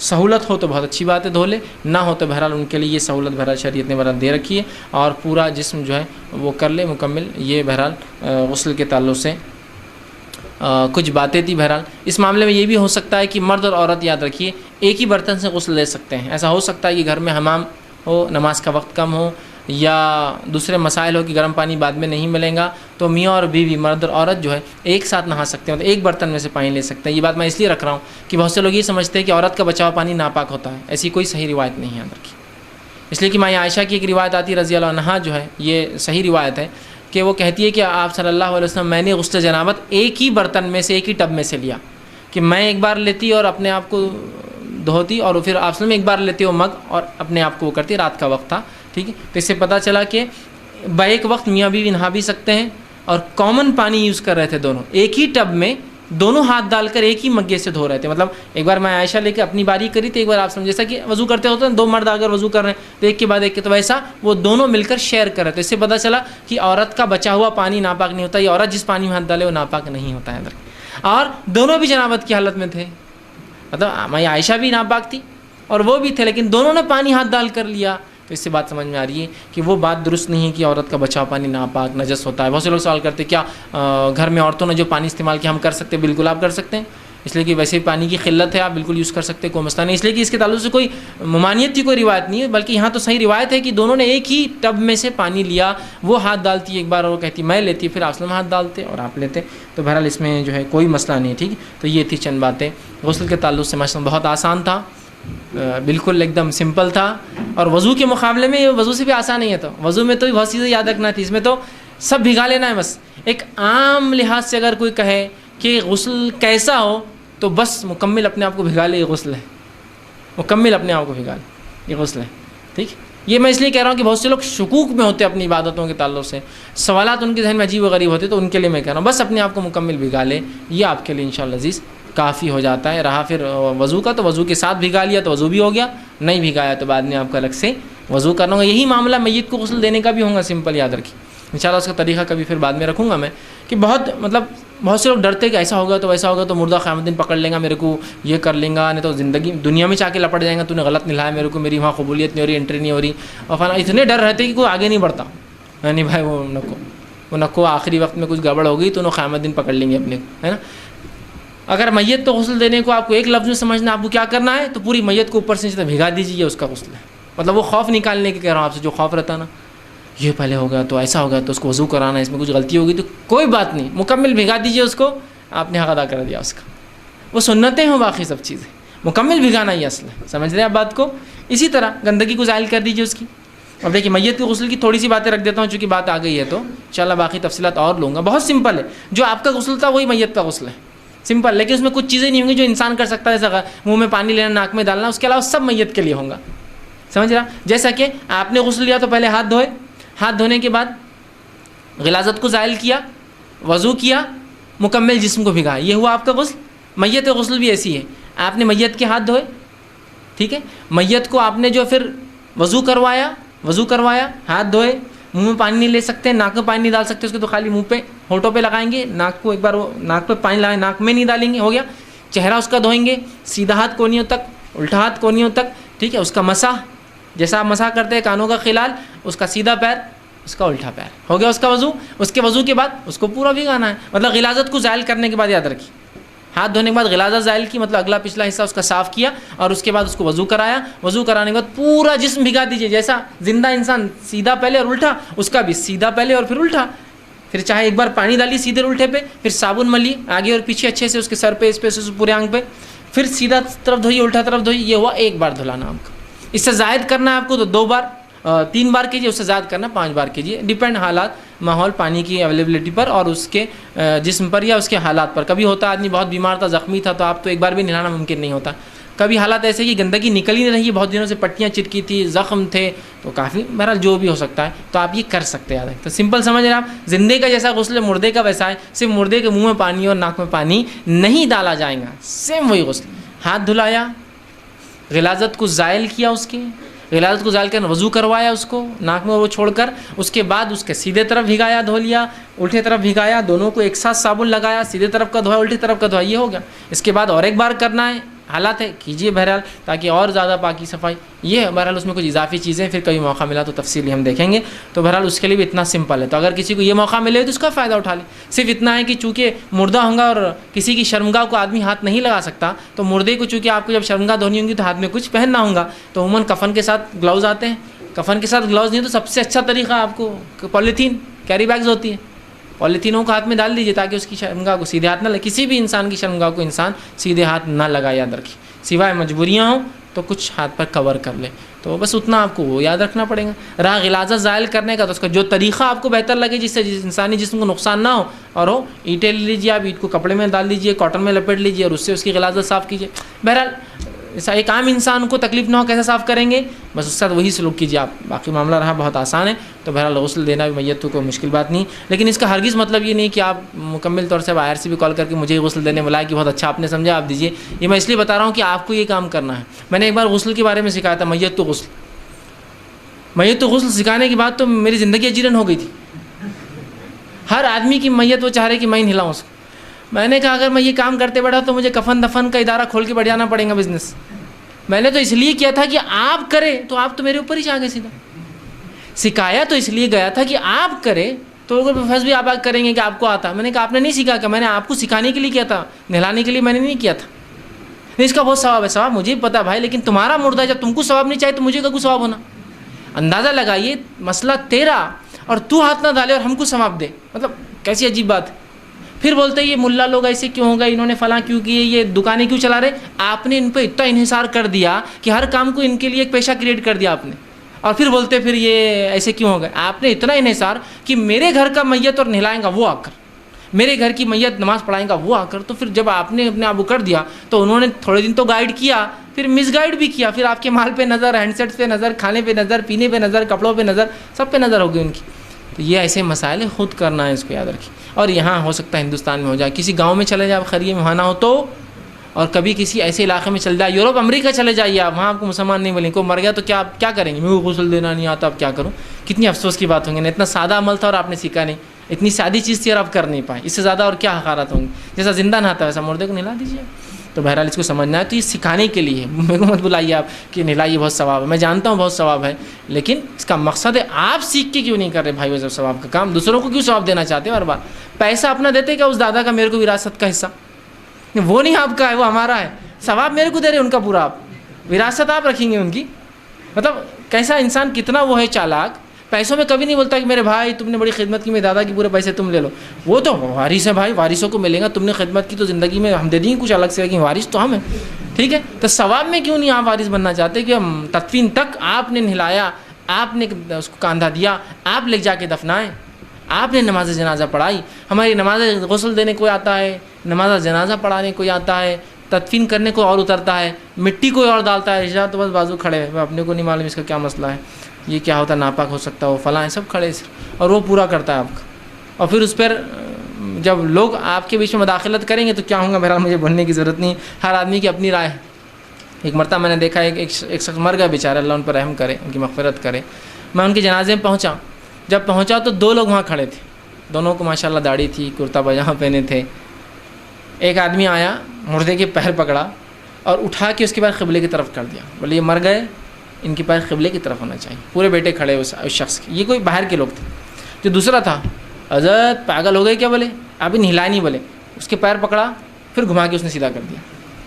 وہ دوسرا بولے ارے حضرت مر گئے اب کرنا پڑتا, اس نے پھر پیر پکڑا پھر ادھر کر لیا. یہ بولا ارے تم سرک گئے کیا, تم کو آخر میں عذاب ملے گا, ابھی نہلائے نہیں نا, پھر پیر پکڑا ادھر کر دیا. میں پیچھے کہوں گا 1 منٹ, آپ دونوں فیصلہ کیوں نہیں کر لیتے پہلے. وہ مردے کو جب سے 4 بار کھیل لیا آپ نے, 4 بار ادھر سے ادھر میں نے دیکھا اس کو پکڑ کے, وہ مردے کو, مطلب اس کو کوئی 2 لوگ نہیں اٹھا رہے, اکیلے کھینچ رہا آدمی پورا یوں پیر سے اور یوں. میں نے کہا 4 بار کر لیا آپ نے, بہت ہو گیا نا, ابھی طے کر لو, آپ ٹاس کر لو, طے کر لو جو ہے, جو آپ کو پسند ہے. چونکہ ہم بولے تو بھائی آپ الگ ہی ہے, تو مسئلہ آپ بول نہیں سکتے, خاموش نہیں. اچھا آپ تو الگ ہی ہیں, مطلب آپ تو تیسرے فریق ہیں, ہم تو 2 فریق لڑ رہے ہیں, آپ کا تو کوئی شمار ہی نہیں. تو میں نے کہا آپ پہلے طے کر لیجیے نا اچھے سے, ان کو کیوں ایسا مطلب کر رہی, مطلب کتنی بری بات ہے. چونکہ میت کے ساتھ جیسا تم زندوں کو تکلیف کرو گے, کچھ تکلیف ہوں گی, میت کو ویسی ہی تکلیف ہوتی ہے. آپ نے فرمایا ہے نا, آپ نے فرمایا کہ میت کی ہڈیاں مت توڑو, اس لیے کہ ان کی ہڈیاں توڑنا ویسی ہی تکلیف ہوتی ہے جیسا زندہ کو. چونکہ عربوں میں طریقہ تھا, اگر انسان مر جائے اور وہ سخت ہو جاتا ہے نا تو ہڈیاں توڑ دیتے تھے تاکہ اس سے آنکھ ڈھیلا ہو جاتا. تو کہا نہیں ویسی تکلیف جیسا زندوں کو ہوتی ہے. تو اب آپ زندہ انسان کو ایسا کرتے تھے, بیمار انسان کو ادھر سے ادھر ICU کے اندر جا کر, نہیں. تو وہ مر گیا تو مت کیجیے, آپ پہلے کیا کیجیے, ٹاس کر لیجیے, طے کر لیجیے, لڑ لیجیے, کشتی کر, جو کرنا ہے آپ کو پہلے کر لیجیے. آ کے ڈیسیجن کو اپن امپلیمنٹ کر دیں گے, ان کو مت ہلائیے. تو ان کے بیٹے پھر ایک نے ہمت کیا, بولے ہاں میں بہت دیر سے دیکھ رہا, آپ ہمت کرو, آپ کا باپ ہے نا, مطلب کوئی دوسرا ہی بولے گا اس, مطلب میں بھی تیسرا ہی آدمی ہوں نا, وہ 2 بھی الگ لوگ, میں بھی تیسرا آدمی. آپ کو سمجھنا چاہیے تھا, اتنی سمپل بات ہے. ایک جگہ ایک صاحب کا انتقال ہو گیا, بڑا ترس آتا ہے, بہر اللہ ان پہ بھی رحم کرے, ان کی مغفرت کرے. ایک جناب آ گئے, کہا ان کا پیٹ پھول جا رہا ہے, چونکہ ان کے انتقال کو تھوڑا وقت 3 گھنٹے 4 گھنٹے ہو گئے تھے. میں وہاں موجود تھا, اور برف کی سل, میں نے کہا ایک کام کیجیے, 2 برف کی سل پر ایک برف کی سل رکھ دیجیے تاکہ پیٹ دبے, کپڑا باندھ دیجیے بس, مطلب دس از انف, اس سے زیادہ ہم کچھ نہیں کر سکتے. یا تدفین کر دیجیے, یہی سب سے اچھا حل ہے. ان کو روکنا, چونکہ اب آتے سڑنا شروع ہو جاتی ہے, اندر کا کھانا جو نکلتا نہیں وہ سڑنا شروع ہو جاتا ہے, باڈی کے میٹابولزم بدل جاتے ہیں, اور 6 گھنٹے میں چونکہ سیلز پورے ڈیڈ ہو جاتے ہیں, پگھلنا شروع ہو جاتی باڈی, خون جو ہے پتلا گاڑھا ہو کے پتلا ہونا شروع ہوتا ہے, اور رطوبت کانوں میں سے ناک میں سے نکلنا شروع ہو جاتی. تو آپ جلدی سے دفنانا. تو میں نے کہا دفنانا حل ہے, پھر بھی ایک کپڑا باندھ دیجیے. کسی نے, وہ ہوتا ہے نا, یہ میت والے تو اپنے میت میں پریشان رہتے, وہ ایک آدھ وہ کھڑے ہوئے جو رہتے ہیں نا وہ خطرناک رہتے ہو, مشورے ان کے بہت پورے مفتیان کے مشورے خطرناک رہتے ہو. بولا ارے ایک آدمی بولا ابھی مسئلہ حل کر رہے تھے, اور اللہ رحم کرے ایک آدمی کو بلا کے لائے. وہ آدمی کو دیکھتے میں نے بولا یہ تو پہلوان ہے, سکے کو لا لی یہاں لگ. تو نہیں بولے ان کی اس کا مسئلہ حل آتا. میں نے کہا یار چھوڑ دو اس میت کو بیچارے کو, کچھ مت کرو. ارے نہیں بولے میں دیکھو کیسا کرتا, بولے ابھی بتاتا. بولے وہ آدمی آیا اور پورے طاقت سے اس کا پیٹ دبا رہا میت کا, اور اتنا دبایا ان نے کہ اس کے منہ سے خون کے اس نے گولے نکالا میت کے. کھڑے کرو بولے, ہاں اب نکلا. بولے یہ اٹکا ہوا تھا. بولے پھر دوبارہ پوری طاقت سے, ہاں اب نہیں. میں تو سمجھتا ہوں شاید کلیجہ ولیجہ رپچر ہوگی, وہ نکلا ہوگا پورا, مطلب پھٹ گئے ہوں گے, چونکہ سیلز ڈھیلے ہو جاتے ہیں اور جب دبائیں گا کوئی تو پھٹنا شروع ہو جاتی ہے. خون کیسا نکلیں گا انسان کے منہ سے, پورے گولے نکالا اور بتا رہا دیکھو. بولے یہ تھا. بولے وہ اب اپن کیا بولیں گے, اپنی زیادہ سے زیادہ اپن بول سکتے مت کرو, چونکہ ان کی میت بچے راضی ہیں تو اپن مطلب کیا بولیں گے, اپن تھوڑی لڑ سکتے کسی کی میت. بہرحال لیکن تعجب ہوتا ہے کہ یہ لوگ کیسی کیسی حرکتیں کر رہے ہیں کہ لا علمی کا کیا حل ہو چکا ہے آج ہماری. یہ کتنی چھوٹی چھوٹی باتیں اور کتنے آسان طرح میں کچھ بھی لگا کمپلیکیٹڈ مسئلہ ہے. یہ نٹ کھول کے رکھنا پڑتا ہے, پھر یہ پکڑ کا استعمال, نمبر 6 نمبر کا پانا, 18 نمبر کا فلاں لگتا ہے, اتنے mm کی فلاں چیز, صابن, یہ سائز کچھ بھی تھا اس میں. کتنا آسان تھا, کب ٹوٹ جاتا ہے, کیسے کرنا ہے اور کیا ہوتا ہے. بہرحال یہ میت کے لیے بھی ہے, تو ہم ایسا کریں کہ جو ہے آسانی سے اس کو سیکھیں. اب ٹھیک ہے, اب وہ کون کون سی باتیں بس آخری ختم کرنے سے پہلے, جو جنابت کی حالت میں نہیں کرنا چاہیے. جب آپ کو غسل نہیں ہوتا تو کیا کام آپ نہیں کریں گے, تاکہ وہ باتیں پتہ چل جائے تو آپ کو علم ہو جائے گا کیا کرنا ہے اور کیا نہیں کرنا ہے. مردوں کے لیے الگ اور عورتوں کے لیے الگ ہوں ایسے معاملہ, چونکہ عورتیں اگر حائضہ ہے یا نفاس والی عورتیں تو لمبا ڈیوریشن ہوتا تو ان کے تھوڑے مسائل تھوڑے سے الگ ہیں. مرد کو چونکہ اس کی ناپاکی جو ہے بہت کم ہوتی ہے, غسل لے لے تو ختم ہو گیا, اس کے لیے کوئی لمٹ نہیں, کوئی ڈیز نہیں, کوئی رکنا نہیں, کوئی انتظار نہیں, اس کے لیے الگ ہوگا. تو سب سے پہلی چیز جو ہے قرآن کی تلاوت کرنا ایک حائضہ یا نفاس والی عورت کے لیے درست نہیں ہے, سوائے اس کے کہ وہ حافظہ ہو یا ڈر ہو کہ وہ جو اس کو یادیں بھول جائے. ایسا عام حالت میں انسان ثواب کی نیت سے تلاوت قرآن کرتا ہے نا, تو ایک حائضہ اور ایک عورت جو نفاس والی ہے وہ دونوں عورتیں تلاوت قرآن نہیں کریں گے, ایسا ہوتا ہے. ہاں حفاظت کی دعائیں, دعا, ذکر و اذکار, بات چیت کے اندر سلام اور دعائیں جو ہوتی ہے یہ سب کریں گی. تلاوت جس طرح ثواب کی نیت سے قرآن لے کر بیٹھ کے پڑھا جاتا ہے وہ نہیں کریں گی, لیکن جو یاد ہو, بھولنے کا ڈر ہو تو اس کو تلاوت کر سکتی ہے. سمجھ رہے ہیں آپ بات کو. جیسا حافظہ ہے اور نفاس ہے, اب پتہ نہیں کتنے دن اولاد کی پیدائش کے بعد رکنا ہے, حفظ بھول گئی تو نہیں, وہ پڑھیں گے, پھر وہ تلاوت کی کر سکتے, لیکن قرآن لے کر نہیں ہاتھ میں یاد رکھیے. یہ جو یاد ہے اس کو, ٹھیک. تو یہاں قرآن کو تلاوت کی شکل میں نہیں پڑھیں گی اور ہاتھ نہیں لگائیں گی فزیکل سینس. قرآن کو میں کہہ رہا ہوں, لیکن ایسی کتابیں جس میں قرآنی آیتیں ہو سکتی ہے, جیسا کہ عورتوں کے مسائل کی کوئی کتاب پڑھتے بیٹھی ہو, اس میں آ جا رہی ہے جیسا سورہ نساء کی آیت ہے, سورہ مائدہ کی آیت, تو وہ پڑھ سکتی ہے, اس لیے کہ وہ قرآن نہیں ہے, اس کی تفسیر پڑھ رہی ہو, اس کی سمجھ پڑھ رہی ہے. یاد رکھیے مکمل قرآن کو ہاتھ میں نہیں لیں گے, لیکن یاد رکھیے, ٹھیک ہے. چلیے پہلی چیز یہ کہ وہ جو ہے حائضہ ہو, نفاس والی عورت جو ہے وہ نہیں کریں گی. اسی طرح حائضہ عورت یا نفاس والی عورت ہو یا پھر اس کی طرح جنوبی آدمی ہو جس پہ غسل واجب ہو, یہ مسجد میں بیٹھیں گے نہیں, گزر سکتے ہیں, نکل سکتے ہیں, جیسا راستہ ہو تو چلے جائے, ادھر سے ادھر گزر جائے, بیٹھیں گے نہیں جا کر. سمجھ رہے ہیں بات کو. حائضہ عورت بھی, نفاس والی بھی اور جنوبی مرد بھی بیٹھیں گے نہیں, گزر سکتے ہیں. گزرنے کا مسئلہ نہیں, جیسا کہ سورہ نساء کی آیت نمبر 43 میں نے آپ کے سامنے پڑھی تھی, اور وہ اللہ نے فرمایا تھا ولا جنوبا الا عابری سبیلا. ہاں جنوبی آدمی جو صرف گزر جائے, جس کو غسل واجب ہو, گزر سکتا ہے مسجد سے, لیکن بیٹھیں گا نہیں, راستہ ہو تو چلا جائے. تو مسجد میں بیٹھیں گے نہیں, آپ گزر سکتے ہیں. تیسری چیز, عورت ہے یا مرد بھی ہو اور جنابت کی حالت میں تو چونکہ نماز نہیں ہو سکتی, یاد رکھیے. اور عورت کے لیے اس کی نماز جب تک کہ اس کا حیض ختم نہیں ہوتا, یہ نفاس ختم نہیں ہوتا, اور حیض کی حالت میں چھوڑے گئے روزوں کا بدل کرنا پڑے گا اس کو, اس کی جس کو ہم کہیں گے اس کی قضا ہوں گی. اور جو نماز حیض یا نفاس کی حالت میں جاتی ہے اس کی قضا نہیں ہے, اس لیے کہ ماں عائشہ رضی اللہ عنہا کی روایتیں فرماتی ہے آپ صلی اللہ علیہ وسلم نے ہمیں روزوں کی قضا کا حکم دیا, نماز کی قضا کا حکم نہیں دیا. تو لہٰذا روزوں کی قضا ہے, نماز کی قضا نہیں, چونکہ نمازیں بہت زیادہ چھوٹتی ہیں, ہر دن 5 روزے. لیکن کیا ہوتا ہے, رمضان کے فرض روزے ہوتے ہیں, 2 4 5 7 چھوٹیں گے تو بعد میں رکھنا ہے, لیکن اس کی قضا نہیں آتا کہ نماز کی قضا نہیں, وہ نمازوں کو جو ہے چھوڑ دیں گی. ٹھیک ہے, تو نماز نہیں پڑھ سکتی, ٹھیک ہے, فرض و نفل ہو یا کسی بھی قسم کی, ٹھیک ہے, وہ نہیں کر سکتی. اسی طرح قرآن کو ہاتھ نہیں لگائیں گی, ٹھیک ہے. اسی طرح حائضہ عورت ہو تو بہرحال ہم بستری وہ نہیں کریں گے, وہ ایک الگ مسئلہ ہے. میرا مقصد ابھی صرف غسل کے تعلق سے تھا, اور غسل میں کیا چیز ممانعت ہے, تو قرآن کو تلاوت کی نیت سے درست نہیں ہے. ہاں بہت سے لوگ سوال کرتے ہیں کہ ہم ناپاکی کی حالت میں اور ہم کو حفاظت کی دعائیں پڑھنا, تو کیا کرتے؟ بالکل آپ پڑھ سکتے ہیں, جب بہت سی عورتیں ہوتی جب حیض اور نفاس آ جاتا ہے تو اللہ رحم کرے ہماری عورتوں پر، ایسا معاملہ ہوتا ہے جیسے کہ وہ کافر بن گئی، مکمل طور سے دین کا ان سے کوئی تعلق نہیں ہوتا، ایسا سمجھتی ہے، مکمل طور سے کوئی ذکر نہیں، کوئی اذکار نہیں، حتیٰ کہ سلام بھی کرے تو جواب نہیں دیتے، اللہ کا نام ہمارا نوز، سلام اللہ کا نام ہے تو وہ نہیں، یہ نہیں، مکمل طور سے، اور پھر پریشان، جن لپٹ جا رہا، بھوت لپٹ جا رہا، تب تم اتنے دن ناپاک اور اس پہ اللہ کے ذکر سے اتنے غافل، تو جن بھوت ہی لپٹیں گے نا، فرشتے تو نہیں آنے والے تمہارے پاس پھر کمپلینس۔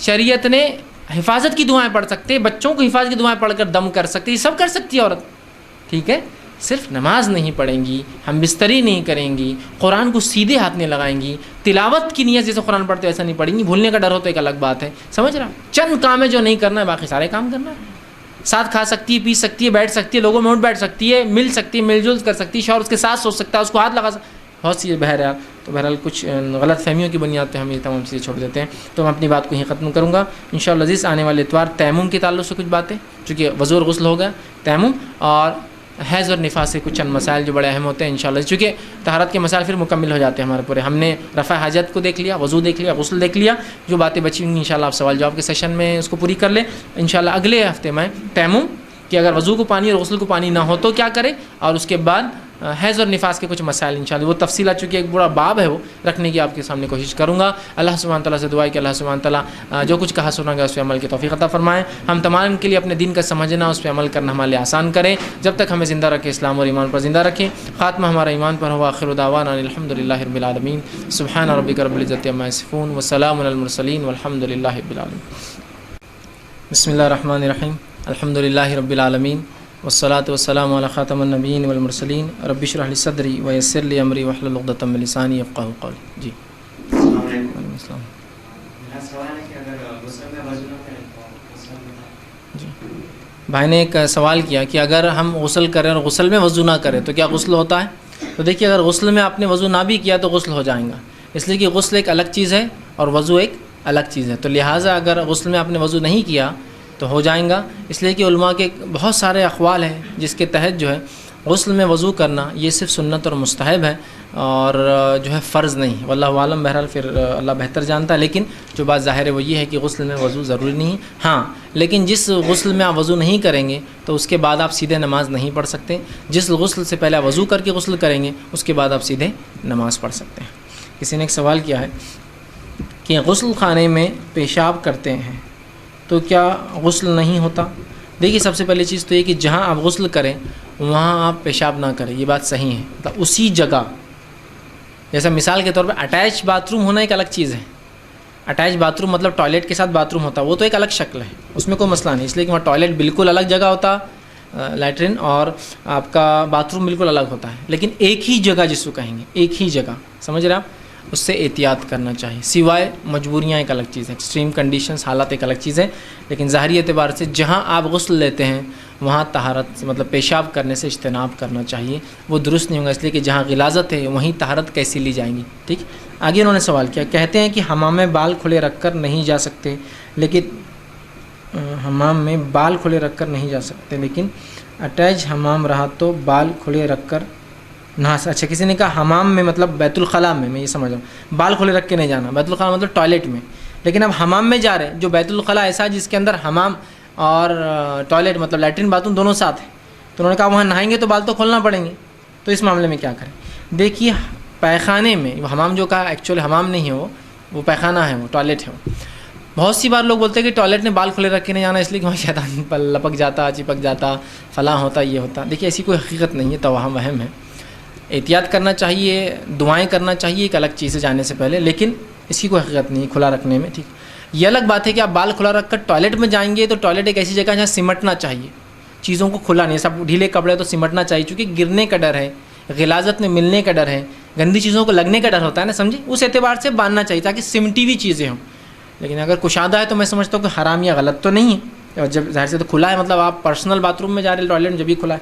اب رہا مسئلہ، چونکہ آپ کھلے رکھ کر جا سکتے ہیں تو اس میں آپ اٹیچ باتھ روم آ گئے، ٹوائلٹ اور باتھ روم اٹیچ ہے، تو ظاہر سی بات ہے پیخانے میں جاتے وقت بال کھلے رکھنا یا بند کرنے کی کوئی خاص روایت کو ممانعت ثابت نہیں ہے، تو لہٰذا آپ اٹیچ باتھ روم میں جا سکتے ہیں، وہاں غسل لے سکتے ہیں، وہاں بال کھول سکتے ہیں، چلو اس میں کوئی حرج نہیں رہا. یہ کہ آپ حفاظت کے لیے کیا کریں, تو حفاظت کے لیے آپ جب اندر جائے تو جانے سے پہلے بیت الخلاء میں جانے کی دعا پڑھ لیں, تو انشاءاللہ عزیز آپ کی حفاظت ہو جاتی ہے. اس کے بعد انشاءاللہ یہ سب مسائل نہیں ہوتے ہیں. لیکن ایسے کوئی بہرحال اس سے ممانعت نبی اکرم صلی اللہ علیہ وسلم سے شریعت سے ثابت نہیں, سوائے اس کے کہ عام فقہ کا معاملہ ہے کہ بیت الخلاء میں چیزوں کو سمیٹ کے رکھنا چاہیے, تاکہ ڈھیلی ڈھالی ہوں گی تو گریں گی, لگیں گی, اور ظاہر سی بات ہے وہ جگہ صاف نہیں ہوتی ہے, ناپاک ہوتی ہے, یا پاکیزگی حاصل کرنے کی ہوتی ہے. اب رہا معاملہ دونوں اٹیچ ہے تو ویسے ممانعت تو ہے ہی نہیں, تو لہٰذا اٹیچ ہو یا بند ہو آپ کھلی رکھنے جانے میں انشاءاللہ کوئی حرج نہیں ہے. جی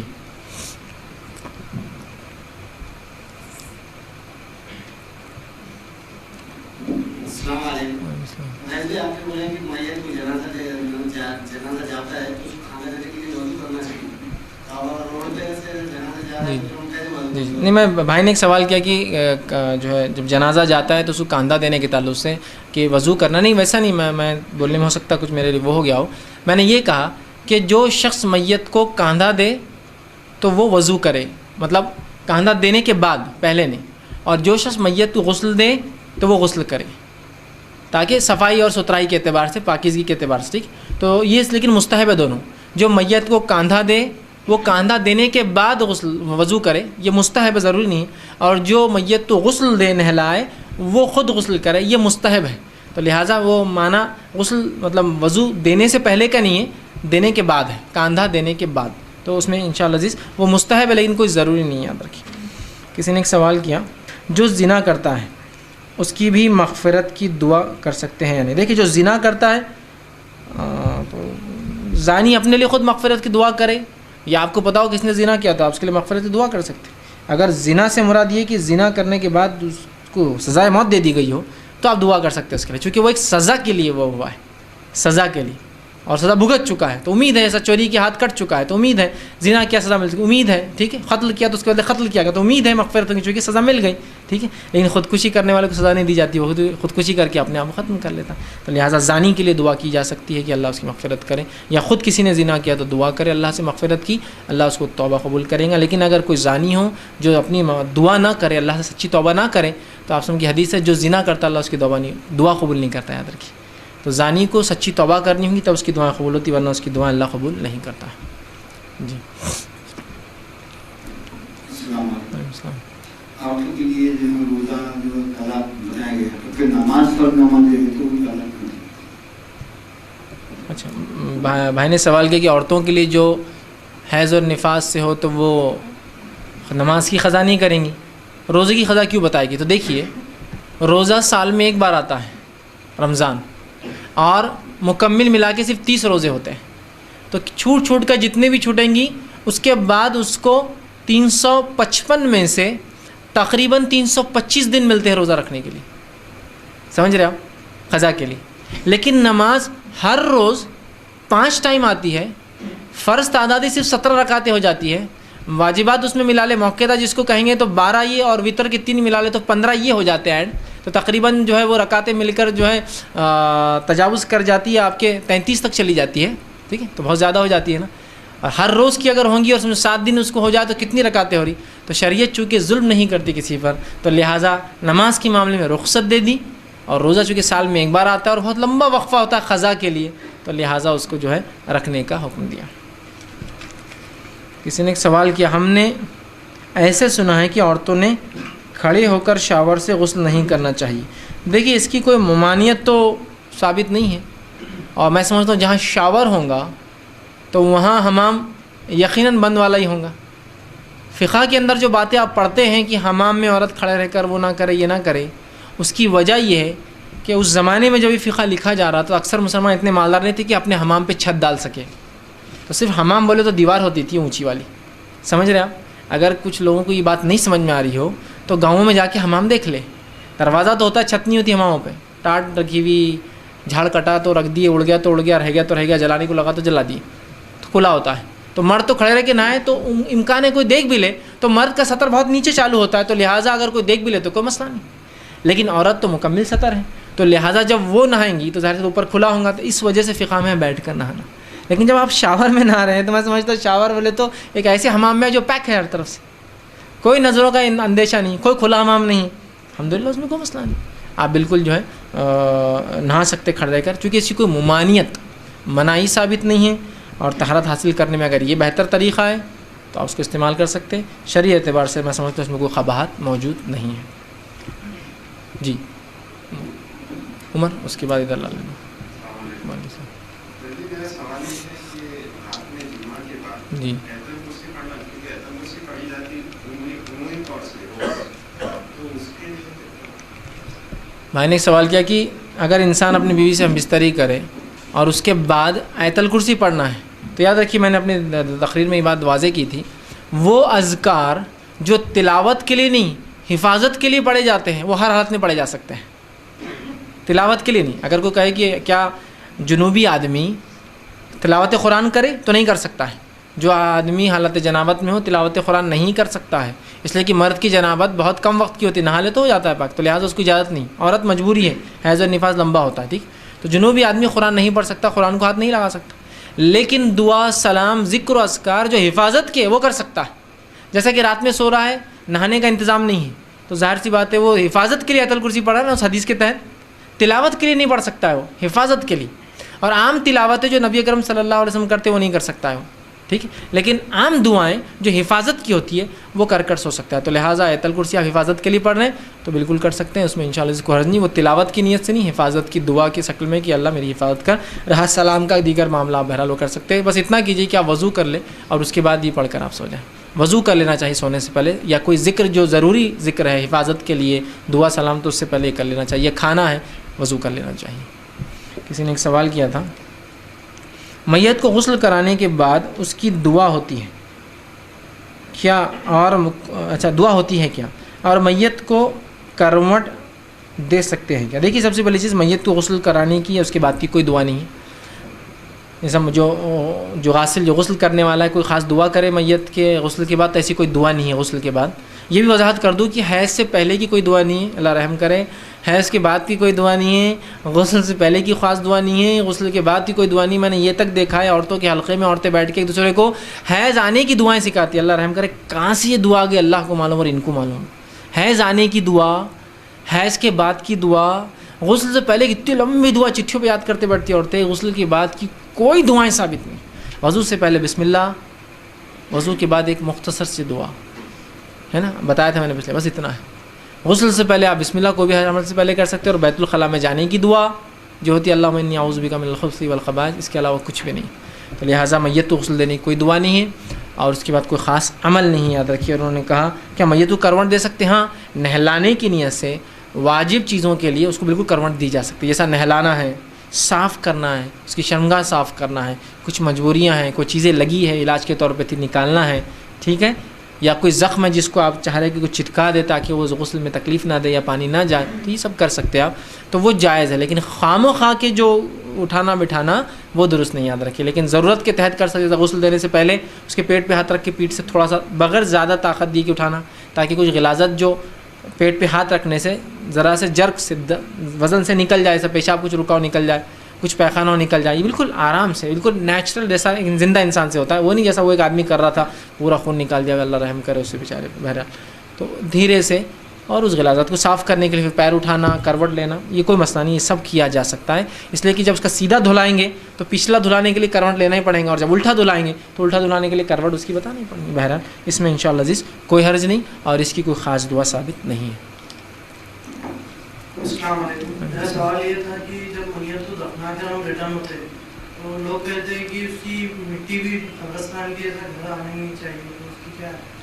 میں نے ایک سوال کیا کہ قبرستان سے جب لوگ آتے ہیں تو کہتے ہیں اس کی مٹی گھر نہیں آنا چاہیے، لہٰذا وہ سمجھتے ہیں اسی کے لیے شریعت نے وضو کا اور غسل کا حکم دیا، اور بہت سے لوگ میں نے سرکاری ہینڈ پمپ پہ غسل کرتے ہوئے دیکھا، شرٹ اتار دیتے ہیں اور پینٹ میں وہیں بڑے آتے ہیں اس کے نیچے اور پورا نہالتے، بولتے ہیں نہیں مٹی بھی نہیں آنا۔ دیکھیے یہاں جو حدیث میں بات بیان کی جا رہی ہے، یہ عام اعتبار سے جو دھول مٹی اڑتی ہے مستحب ہے کہ وضو کر لے انسان، جنازے کو لے جانے میں دھول اڑیں گی، قبر کھودنے میں اڑتی ہے، دفنانے میں اڑتی ہے، اس اعتبار سے، نہ کہ یہ کہ قبر کی مٹی گھر نہیں آنا اس سے فلاں ہوتا اور فلاں ہوتا، اس کی کوئی حقیقت نہیں ہے، یہ صرف طہارت اور صفائی کے اعتبار سے یاد رکھیں۔ ایک مسئلہ جو بہرحال تقریر میں بہرحال میں پچھلی بار لیا تھا، پھر بھی رکھنا مناسب سمجھتا ہوں، استحاضہ والی عورت کا مسئلہ جس کو حیض یا نفاس کا خون نہیں ہے لیکن اس کے علاوہ آتا ہے، ان کے لیے یاد رکھیے کوئی غسل نہیں ہے، وہ مستحب ہے، صرف غسل کر سکتی ہے تو، ورنہ وہ صرف اس خون کو صاف کر لے، جس کپڑے پہ لگا اس کو اچھے سے نچوڑ لے، دھو لے، اور اس کے بعد وضو کر کے اپنی نماز بہرحال وہ پڑھ سکتی ہے، اس میں انشاءاللہ حرج نہیں۔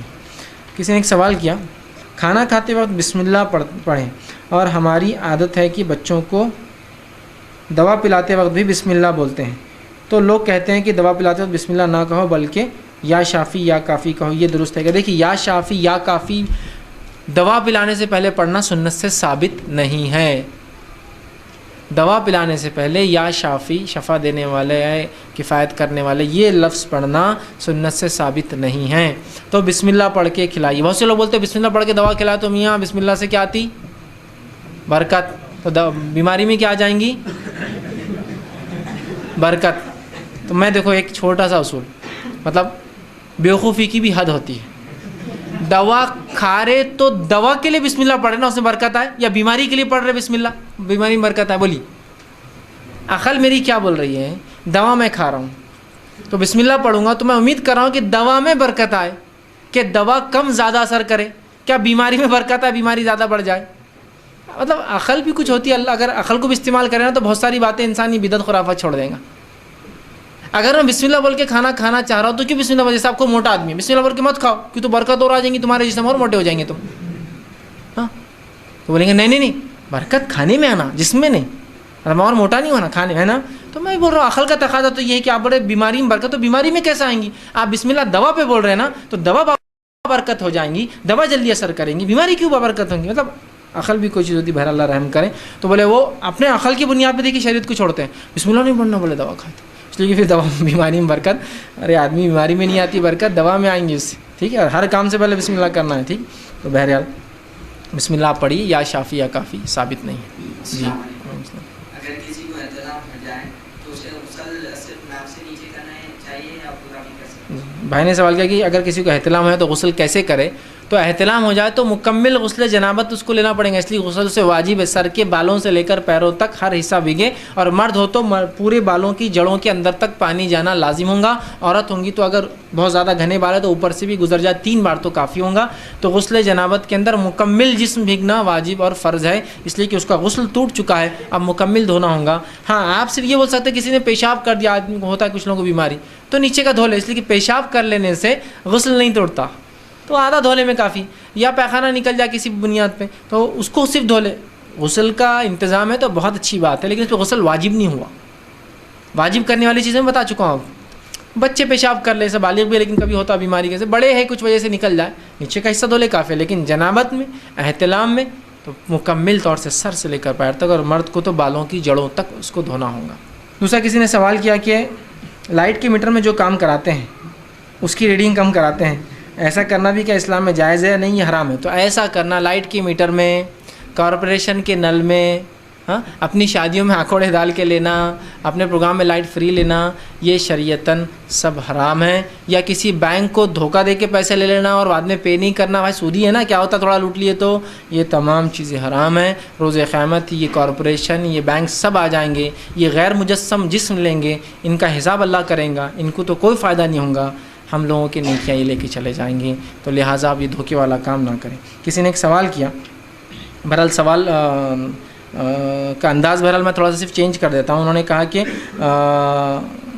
انگریزی فلموں میں جو لوگ جو ہے بتاتے ہیں جس کے اندر لوگ کس کرتے ہیں، جو منہ میں منہ ڈال کر کرتے ہیں، جس کو بہرحال عام زبان میں بہرحال اس کو فرینچ کس بولتے ہیں، ٹھیک؟ یہ تفصیلات میں اس لیے جا رہا ہوں کہ پھر میں طالب علم ہوں، یہ تمام چیزیں ہمارے اسٹڈیز میں پارٹ ہوتی ہے، اس وجہ سے یہ شخصیت سازی میں اور اس میں بہرحال تو اس کو فرینچ کس بولتے ہیں۔ تو انہوں نے کہا کیا ایسا بوسہ لینا، اردو میں احترام کی زبان میں آ رہا ہوں، بوسہ لینا فرینچ اعتبار سے کیا یہ درست ہے؟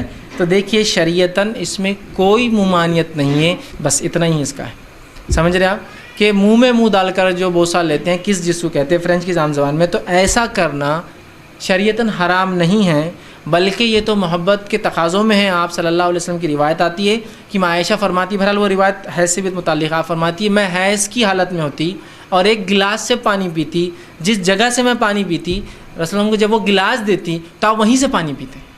پھر وہ فرماتی میں حیض کی حالت میں ہوتی اور جس بوٹی کے جس ہڈی کے جس حصے پہ سے گوشت کھاتی اسی حصے سے وہیں سے آپ سن کھاتے، حیض کی حالت میں ہوتی، مطلب حیض میں عورت ناپاک نہیں ہوتی، یہ بتانا بھی بہرحال ایک چیز یہ بھی آ گئی۔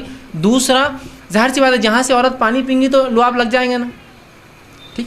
اور یہ بات یاد رکھیے تھوک جب نکلتا ہے منہ سے تو غلاظت ہے، منہ میں جب ہوتا تو پاک ہے، یاد رکھ، اس لیے کہ آپ سامنے کئی بچوں کو کھجور چبا کے منہ میں ڈالا ان کی، کئی بچوں کو آپ دم کرنے کے لیے اور بڑوں کو پھونکتے ہیں اور دم میں ایسا پھونکا جاتا ہے اس میں تھوک اڑتا ہے. بہت سے لوگ بولتے تھوک بولے تو نہیں, یہ بھی دم کرنے کے طریقے میں کہ ایسا پھونکا جائے اس میں تھوڑا سا تھوک اڑنا, تو اس سے پتہ چلا لعاب ناپاک نہیں. اسی طرح کچھ صحابہ کو تکلیف تھی, آپ نے اپنا لعاب نکال کر اس پہ لگا دیا, تو اس سے پتہ چلا لعاب ناپاک نہیں ہوتا ہے. تو لہٰذا اگر کوئی اس طرح سے کرے تو شرعی اعتبار سے اس میں کوئی خبات نہیں, کوئی مانع نہیں تھی, بلکہ محبت کا تقاضا ہو سکتا ہے. لیکن یہ بات یاد رکھیے, روزے کی حالت میں ایسا کرنے سے روزہ ضائع ہو جائیں گا, اس لیے کہ جب ایک آدمی کا تھوک دوسرے آدمی منہ میں جائیں گا تو روزہ اس کا اس سے ٹوٹ جائے گا, کیونکہ روزے کی حالت میں آپ کوئی چیز کھا نہیں سکتے اور ظاہر سے اس میں منہ میں جا رہا ہے.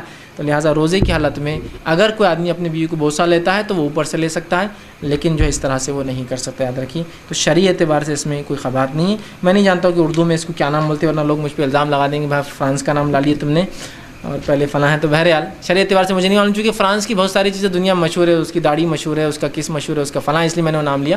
دنیا کے اعتبار سے بہرحال جو بھی اس کو اردو زبان میں بولے, بہرحال مقصد یہ تھا کہ اس کا شرعی حکم بتانا. اگر مردوں میں سے کوئی سوال ہو تو بہرحال.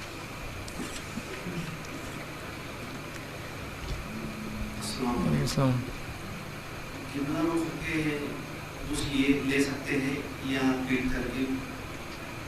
بھائی نے سوال کیا کہ غسل کی حالت میں کیا قبلے کی طرف پیٹھ یا چہرہ کر سکتے ہیں؟ تو یاد رکھیے غسل لیتے وقت اگر آپ کیوں, تو دیکھیے وہ جو چہرہ اور پیٹھ قبلے کی طرف نہیں کرنا ہے وہ ممانعت کھلے میں ہے, کھلے بیت الخلاء میں یا کھلے اس میں آپ جا رہے ہیں, جیسا سمجھ لیجئے کوئی جنگل میں چلے گیا تو وہاں ممانعت ہے پیٹھ اور چہرہ کرنے کی. بند بیت الخلاء اور جو شہروں میں بیت الخلاء ہمارے گھروں میں ہوتے ہیں اس کے اندر پیٹھ کا اس کا کوئی تقاضا نہیں. اب رہا مسئلہ یہ کہ آپ اگر غسل لے رہے ہیں تو ظاہر سی بات ہے آپ اگر کھلے میں غسل لے رہے تو سطر ڈھکنا ضروری ہے آپ کو, تو لوگ دیکھ لیں گے. تو جب سطر ڈھک گیا تو آپ کدھر ہی منہ کرے, کوئی مسئلہ نہیں. تو غسل میں اگر بند حمام میں ہے تو کوئی مسئلہ ہی نہیں کدھر بھی منہ کرے, کیونکہ رفع حاجت کے لیے منع ہے. اور رہا کھلے میں تو ظاہر سی بات ہے آپ سطر ڈھک کر ہی غسل کریں, کھلے میں کیسے آپ کھلا کریں. تو اس میں کوئی ممانعت نہیں کہ غسل میں آپ کا چہرہ اور پیٹھ کدھر ہونا چاہیے اور کدھر نہیں ہونا چاہیے.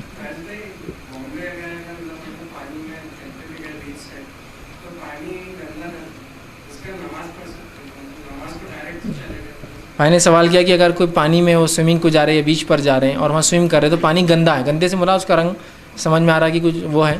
تو دیکھیے سب سے پہلی چیز, کوئی بھی پانی جس کی تعداد 2 قلوں سے قلتین سے زیادہ ہو جائے, اور ایک قلہ جو عربی زبان کا لفظ ایک ڈرم کو بولتے تھے اس زمانے میں, آپ کے زمانے میں وہ ہوتا تھا 275 لیٹر کا, 275 لیٹرس. تو آپ نے فرمایا قلتین, 2 قلے پانی 2 ڈرم پانی ہو جائے تو اس کو کوئی چیز ناپاک نہیں کرتی الا کہ ناپاکی فوقیت پا جائے, زیادہ ہو جائے اس پانی سے. تو اس سے پتہ چلا کہ آپ سمندر میں سوئمنگ کر رہے ہیں تو سمندر کا پانی تو انلیمیٹڈ قلے مطلب قلتین سے زیادہ ہے, اور قلتین مطلب 550 لیٹر سے اگر زیادہ پانی ہو تو کوئی چیز اس کو ناپاک نہیں کرتی. اب یہ مسئلہ اس کے لیے وہ چھپلک گر گیا ہے, 1000 لیٹر کی ٹانکی میں سے چھپلک نکال کے پھینک دیجیے, کیونکہ وہ 2 قلے سے زیادہ پانی ہے, سمجھے. تو آپ سمندر میں سوئم کر رہے ہیں تو سمندر میں کتنی بھی گندگی مل جائے تو وہ اس کو ناپاک نہیں کر سکتی, اس لیے کہ وہ تو اتنی بڑی چیز ہے اسی کو انتہا نہیں, سوائے اس کے کہ ذاتی گندگی ہو. مطلب سمجھ رہے آپ, سمندر میں آپ تیرے اور وہیں نالی کا پانی آ کے ملتا ہے تو کوئی بھی عقل مند آدمی وہاں نہیں تیریں گا, آپ دوسری جگہ تیریں گے. لیکن آپ بول سکتے ہیں وہاں نالی کا پانی آتا ہے, لیکن چونکہ سمندر کا پانی اتنا زیادہ ہے کہ وہ ناپاکی اس کو کبھی بھی میلا نہیں کر سکتی, تو لہٰذا آپ کا اس میں سوئمنگ کرنا یا اس کا پانی کا رنگ ہوتا ہے نا کبھی میلا دکھتا ہے, پانی ناپاک نہیں ہوتا بہرحال. تو لہٰذا چونکہ اس کی تعداد کوانٹٹی بہت امنس ہے, بہت زیادہ ہے. جیسے کہ آپ صلی اللہ علیہ وسلم کے زمانے میں کنواں تھا جس کے اندر لوگ گندگی پھینک دیتے تھے, حیض اور نفاس کے کپڑے تک ڈال دیتے تھے. ایک صحابی نے کہا اللہ کے رسول, کہا کیا اس کا پانی استعمال کروں؟ تو کہا ہاں, اس لیے کہ قلتین سے زیادہ پانی کوئی چیز ناپاک نہیں کرتی, کیونکہ وہ کنواں تھا جس کے بارے میں آتا ہے 10 فٹ اونچا تقریباً پانی کا لمٹ رہتا تھا, اور اچھا خاصا وہ چوڑا تھا. میں سمجھتا ہوں 10 فٹ اونچا اور اچھا خاصا چوڑے کے اندر 550 لیٹر زیادہ پانی آتا ہے. 550 لیٹر کو تو آپ کو ہارڈلی 3 فٹ چوڑا ہونا اور 5 فٹ اونچا رہا تو آپ کی ٹانکی آ جاتی 500 لیٹر کی. تو کہا کوئی چیز ناپاک نہیں, تو لہٰذا آپ سمندر میں تو سمندر کا پانی ناپاک نہیں ہوتا. سوئمنگ پول میں وہاں بھی قلتین سے زیادہ پانی ہوتا ہے, وہ بھی ناپاک نہیں. کچھ لوگ بولتے ہیں سوئمنگ پول میں اگر کوئی پیشاب کر دے اندر جا کر تو بھی وہ ناپاک نہیں ہوتا, کیوں تو وہ پانی قلے سے زیادہ ہے نا, قلتین سے. کیا فرمایا حدیث میں, قلتین سے زیادہ پانی کوئی چیز ناپاک نہیں کرتی سوائے گندگی اس پہ حاوی آ جائے, سمجھے. تو پیشاب کتنے کوانٹٹی میں ہوگا اتنے پانی میں, ایک سوئمنگ پول کی کتنا ہزاروں لیٹر ہے, لیکس آف لیٹر ہے, تو اس سے کوئی فرق نہیں پڑتا. لیکن ہرگز میں نہیں کر رہا ہوں بھائی کام کیجیے, بہت سنگ گناہ ہے, اس لیے کہ آپ دوسرے لوگوں کو ناپاک کریں. لیکن ہوتا ہے کوئی کر دے تو اس میں کوئی فرق نہیں. بچے کبھی تیرنے چاہے کر دے تو اس سے آپ ڈری مت, چونکہ وہ غلاظت نہیں ہوتی, چونکہ وہ پانی کی کوانٹٹی بہت زیادہ ہے. تو لہٰذا اگر آپ سمندر میں جاتے ہیں سوئمنگ کرتے ہیں تو انشاءاللہ عزیز اس سے آپ ناپاک نہیں ہوتے. آپ سوئمنگ سے نکل کر وضو کر کے اپنی نماز جو ہے کر سکتے ہیں.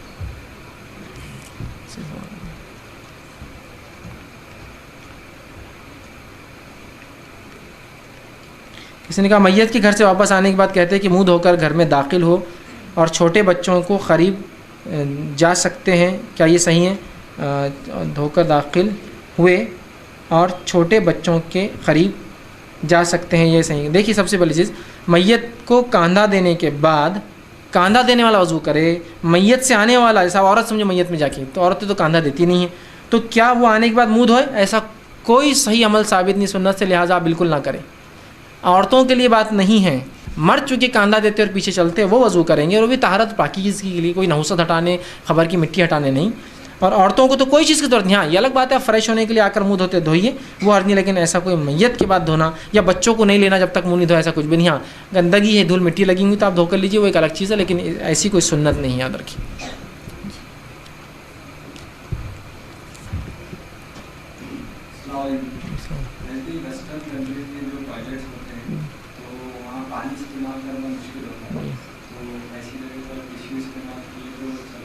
میں نے ایک سوال کیا کہ اگر ویسٹرن ٹوائلٹس ہے, چاہے پھر وہ کسی بھی جگہ ہو, انڈیا میں آج کل بہت کامن ہے, 5 اسٹارس میں, ہوٹلس میں, اسی طرح آپ کے ایئرپورٹس ہے, ریلوے اسٹیشنس ہے, ویسٹرن ہوتے ہیں اس میں اونچے والے. تو انہوں نے کہا کہ پانی کا استعمال مشکل ہوتا تھا, کیا ہم پیپر کا استعمال کریں؟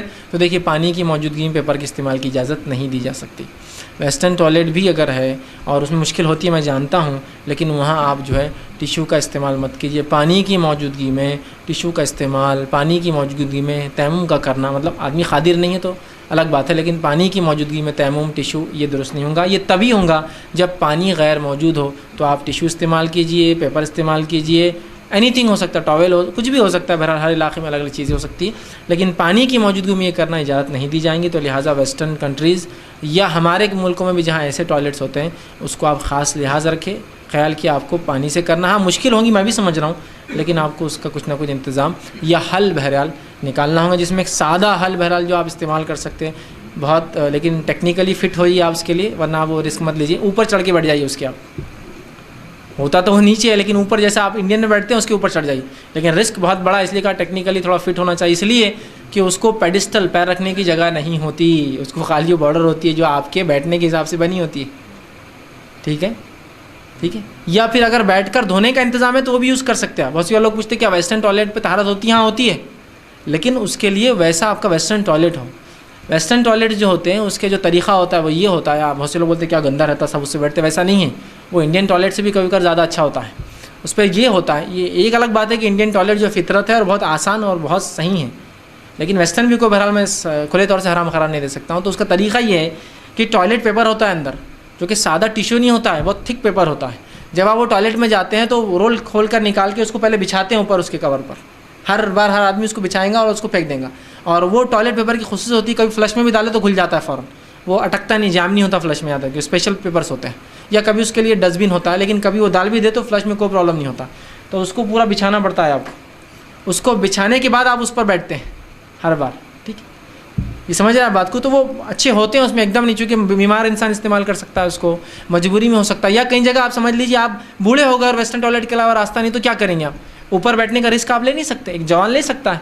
ٹھیک ہے, کہ تو گرنے کا بہت بڑا رسک ہے, اور بہت سے لوگ صرف ویسٹرن ٹوائلٹ میں جو گرنے کا واقعہ بولتے ہیں نا, اسی اوپر بیٹھنے کی وجہ سے گرتے ہیں. تو میں گزارش کروں گا کبھی آپ کو اگر ٹیکنیکلی آپ فٹ نہیں ہے تو اس پہ بیٹھنے کی کوشش مت کیجیے. اوپر جیسا ہے پیپر ڈال کے بیٹھی, چونکہ بہت سے لوگوں کے ذہن میں یہ بات ہے اس میں طہارت نہیں ہوتی ہے اس میں. یہ الگ بات ہے کہ اس کا احساس یا وہ چیز محسوس ہم کو کم ہوتی ہے, چونکہ ہم کو عادت ہاتھ کے استعمال کی. کبھی کبھار اس میں ہاتھ کی جگہ ہی نہیں رہتی, اس کے اندر شاور رہتا, اس کی ٹوائلٹ کے اندر جو ہے بیک سائڈ شاور فٹ رہتا. آپ جب اس کو کھولیں گے تو خود پانی نکلنا چالو ہو جائے گا. لیکن اس کے لیے پھر آپ صحت بھی اچھی ہو آپ کی, کہ آپ کی رانیں ملی ہوئی, تو پانی بیچ میں نکل کے باہر آتا, آپ بولتے ہیں آپ غسل کرنا پڑے گا, پانی آ گیا. اس میں بیٹھنا ایسا ہوتا ہے آپ کو کہ دونوں ٹانگیں چٹکا لینا پڑتی ہے اور پیر کو کراس کر دینا پڑتا ہے. اب میں کوئی آپ کو ٹوائلٹ بیٹھنے کی کلاس نہیں لے رہا ہوں, لیکن میں مجبوری میں آپ کیسا کر سکتے ہو بتا رہا ہوں. ہو سکتا ہے کوئی امریکن یا ویسٹرن میرے سے زیادہ اچھا ایکسپلین کرے, اس کو الگ الگ ٹوائلٹ کو کیسا یوز کرتے ہیں, لیکن میں آپ کو بتا رہا ہوں. ہم پیر کھلا رکھ کے بیٹھتے ہیں, اور کبھی اس کو چالو کیے جو دھونے کے آتا, تو وہ جب شاور کھلتا ہے تو پانی باہر نکلتا ہے. طریقہ یہ ہے کہ آپ کمر رکھ کے ایسا پیر چھٹکائیں گے اور دونوں پیر سامنے کی یوں کریں گے تو پیر چھڑک جائیں گے. جب آپ اس کا شاور اندر کا چالو کریں گے تو پانی باہر نہیں اڑے گا, زیادہ آپ کے پیروں کو لگ کے نیچے گر جائیں, سمجھا. اس کے بعد ٹیشو ہوتا ہے, طہارت پانی سے لینے کے بعد ٹیشو سے پوچھنے میں کوئی حرج نہیں, وہ تو ایسے ہی ہو جیسا وضو کرنے کے بعد ٹاول سے آپ منہ پوچھتے ہیں, غسل کرنے کے بعد آپ جسم پوچھتے ہیں, ٹھیک ہے, تو وہ مسئلہ نہیں ہے. لیکن اس کو آپ چٹکا لیں گے تو پھر یہ مسئلہ نہیں ہوتا, تو اس پہ طہارت ہو سکتی ہے, یہ کوئی غلط فہمی نہ رہے. بہت سے لوگ جن کو بیٹھنا نہیں آتا اوپر بیٹھتے ہیں, بیت الخلاء کے بعد لوگ ان کو پکڑ کے نیچے بٹھاتے پھر وہ طہارت کرتے, کوئی ضرورت نہیں تھی تکلیف اٹھانے کی. آپ ٹیکنیکلی سیکھ لیجئے اس پہ کیسا بیٹھنا ہے, تو آپ کو انشاءاللہ نہ چھینٹے اڑتے ہیں نہ پانی آتا ہے. ٹیشو کا یوز بھی کر سکتے ہیں لیکن پانی سے ہی طہارت ہوں گی, ٹیشو سے طہارت تو نہیں اجازت دوں گا. پوچھنا وہ سب سیکنڈری چیزیں, آپ بہرحال اس میں کر سکتے ہیں. انشاءاللہ یہ آخری سوال رہے گا.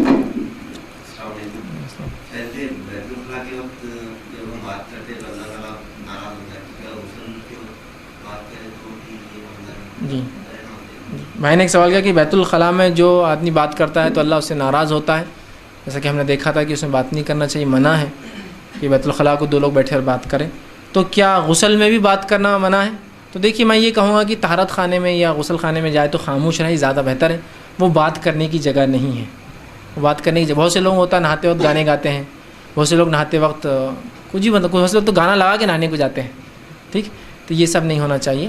اور بیت الخلاء یا باتھ روم میں سوائے مجبوری کے منہ کھلنا میں سمجھتا ہوں, آپ بھی سمجھتے ہیں اس بات کو, بہتر ہے کہ آپ منہ نہ کھولیں. مجبوریاں الگ چیز ہے, کسی کچھ بولنا ہے, کوئی آ گیا بھائی کیا کرنا بٹھا دو, یہ الگ چیز ہے. اس کے علاوہ بیت الخلاء میں بات نہ کریں, یہ زیادہ بہتر. لیکن اس کی کوئی ممانعت کی کوئی صریح روایت ہمارے سامنے نہیں کہ حمام کے تعلق سے, جیسا کہ پیخانے کے تعلق سے ہے, پیشاب پیخانے اس کے نہیں ہے, لہٰذا میں حرام تو نہیں کہوں گا, لیکن عام اعتبار سے مطلب یہ اچھی بات تو نہیں ہے کہ آپ بیت الخلاء میں جا اور بات کریں. اپنا کام کریں وہاں جو مقصد ہے طہارت حاصل کرنا, اور جلد سے جلد نکلنے کی کوشش کریں. وآخر دعوانا ان الحمدللہ رب العالمین.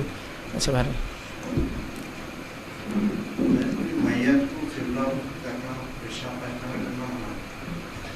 قبلہ کر کے جب میت پیٹ دبا کے جلدی نہیں جاتے قبلہ کر دیں تو نکالتے, جی نکالنا کہاں کر سکتے ہیں.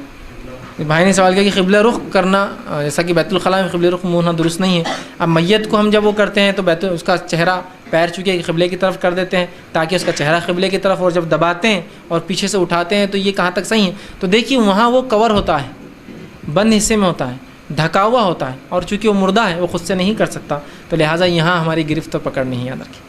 وہ مردہ ہے نا, وہ نہیں کر سکتا. اور ظاہر سی بات ہے قبلہ ہمارا زندہ اور مردہ دونوں کا قبلہ ہے, تو لہٰذا ہمیں چاہیے کہ قبلے کی طرف ان کا منہ کرے تاکہ جب اٹھائے تو منہ ادھر جائے, تو لہٰذا سے مسئلہ نہیں. چونکہ اس کا اصل مقصد بیت الخلاء پیشاب پیخانہ کرنا نہیں ہے, ہم اس کو اس غلاظت نکالنے کے لیے کام کریں تو انشاءاللہ اس میں کوئی حرج نہیں. وآخر دعوانا ان الحمدللہ رب العالمین. سبحان ربک رب العزۃ عما یصفون وسلام علی المرسلین والحمد للہ رب العالمین.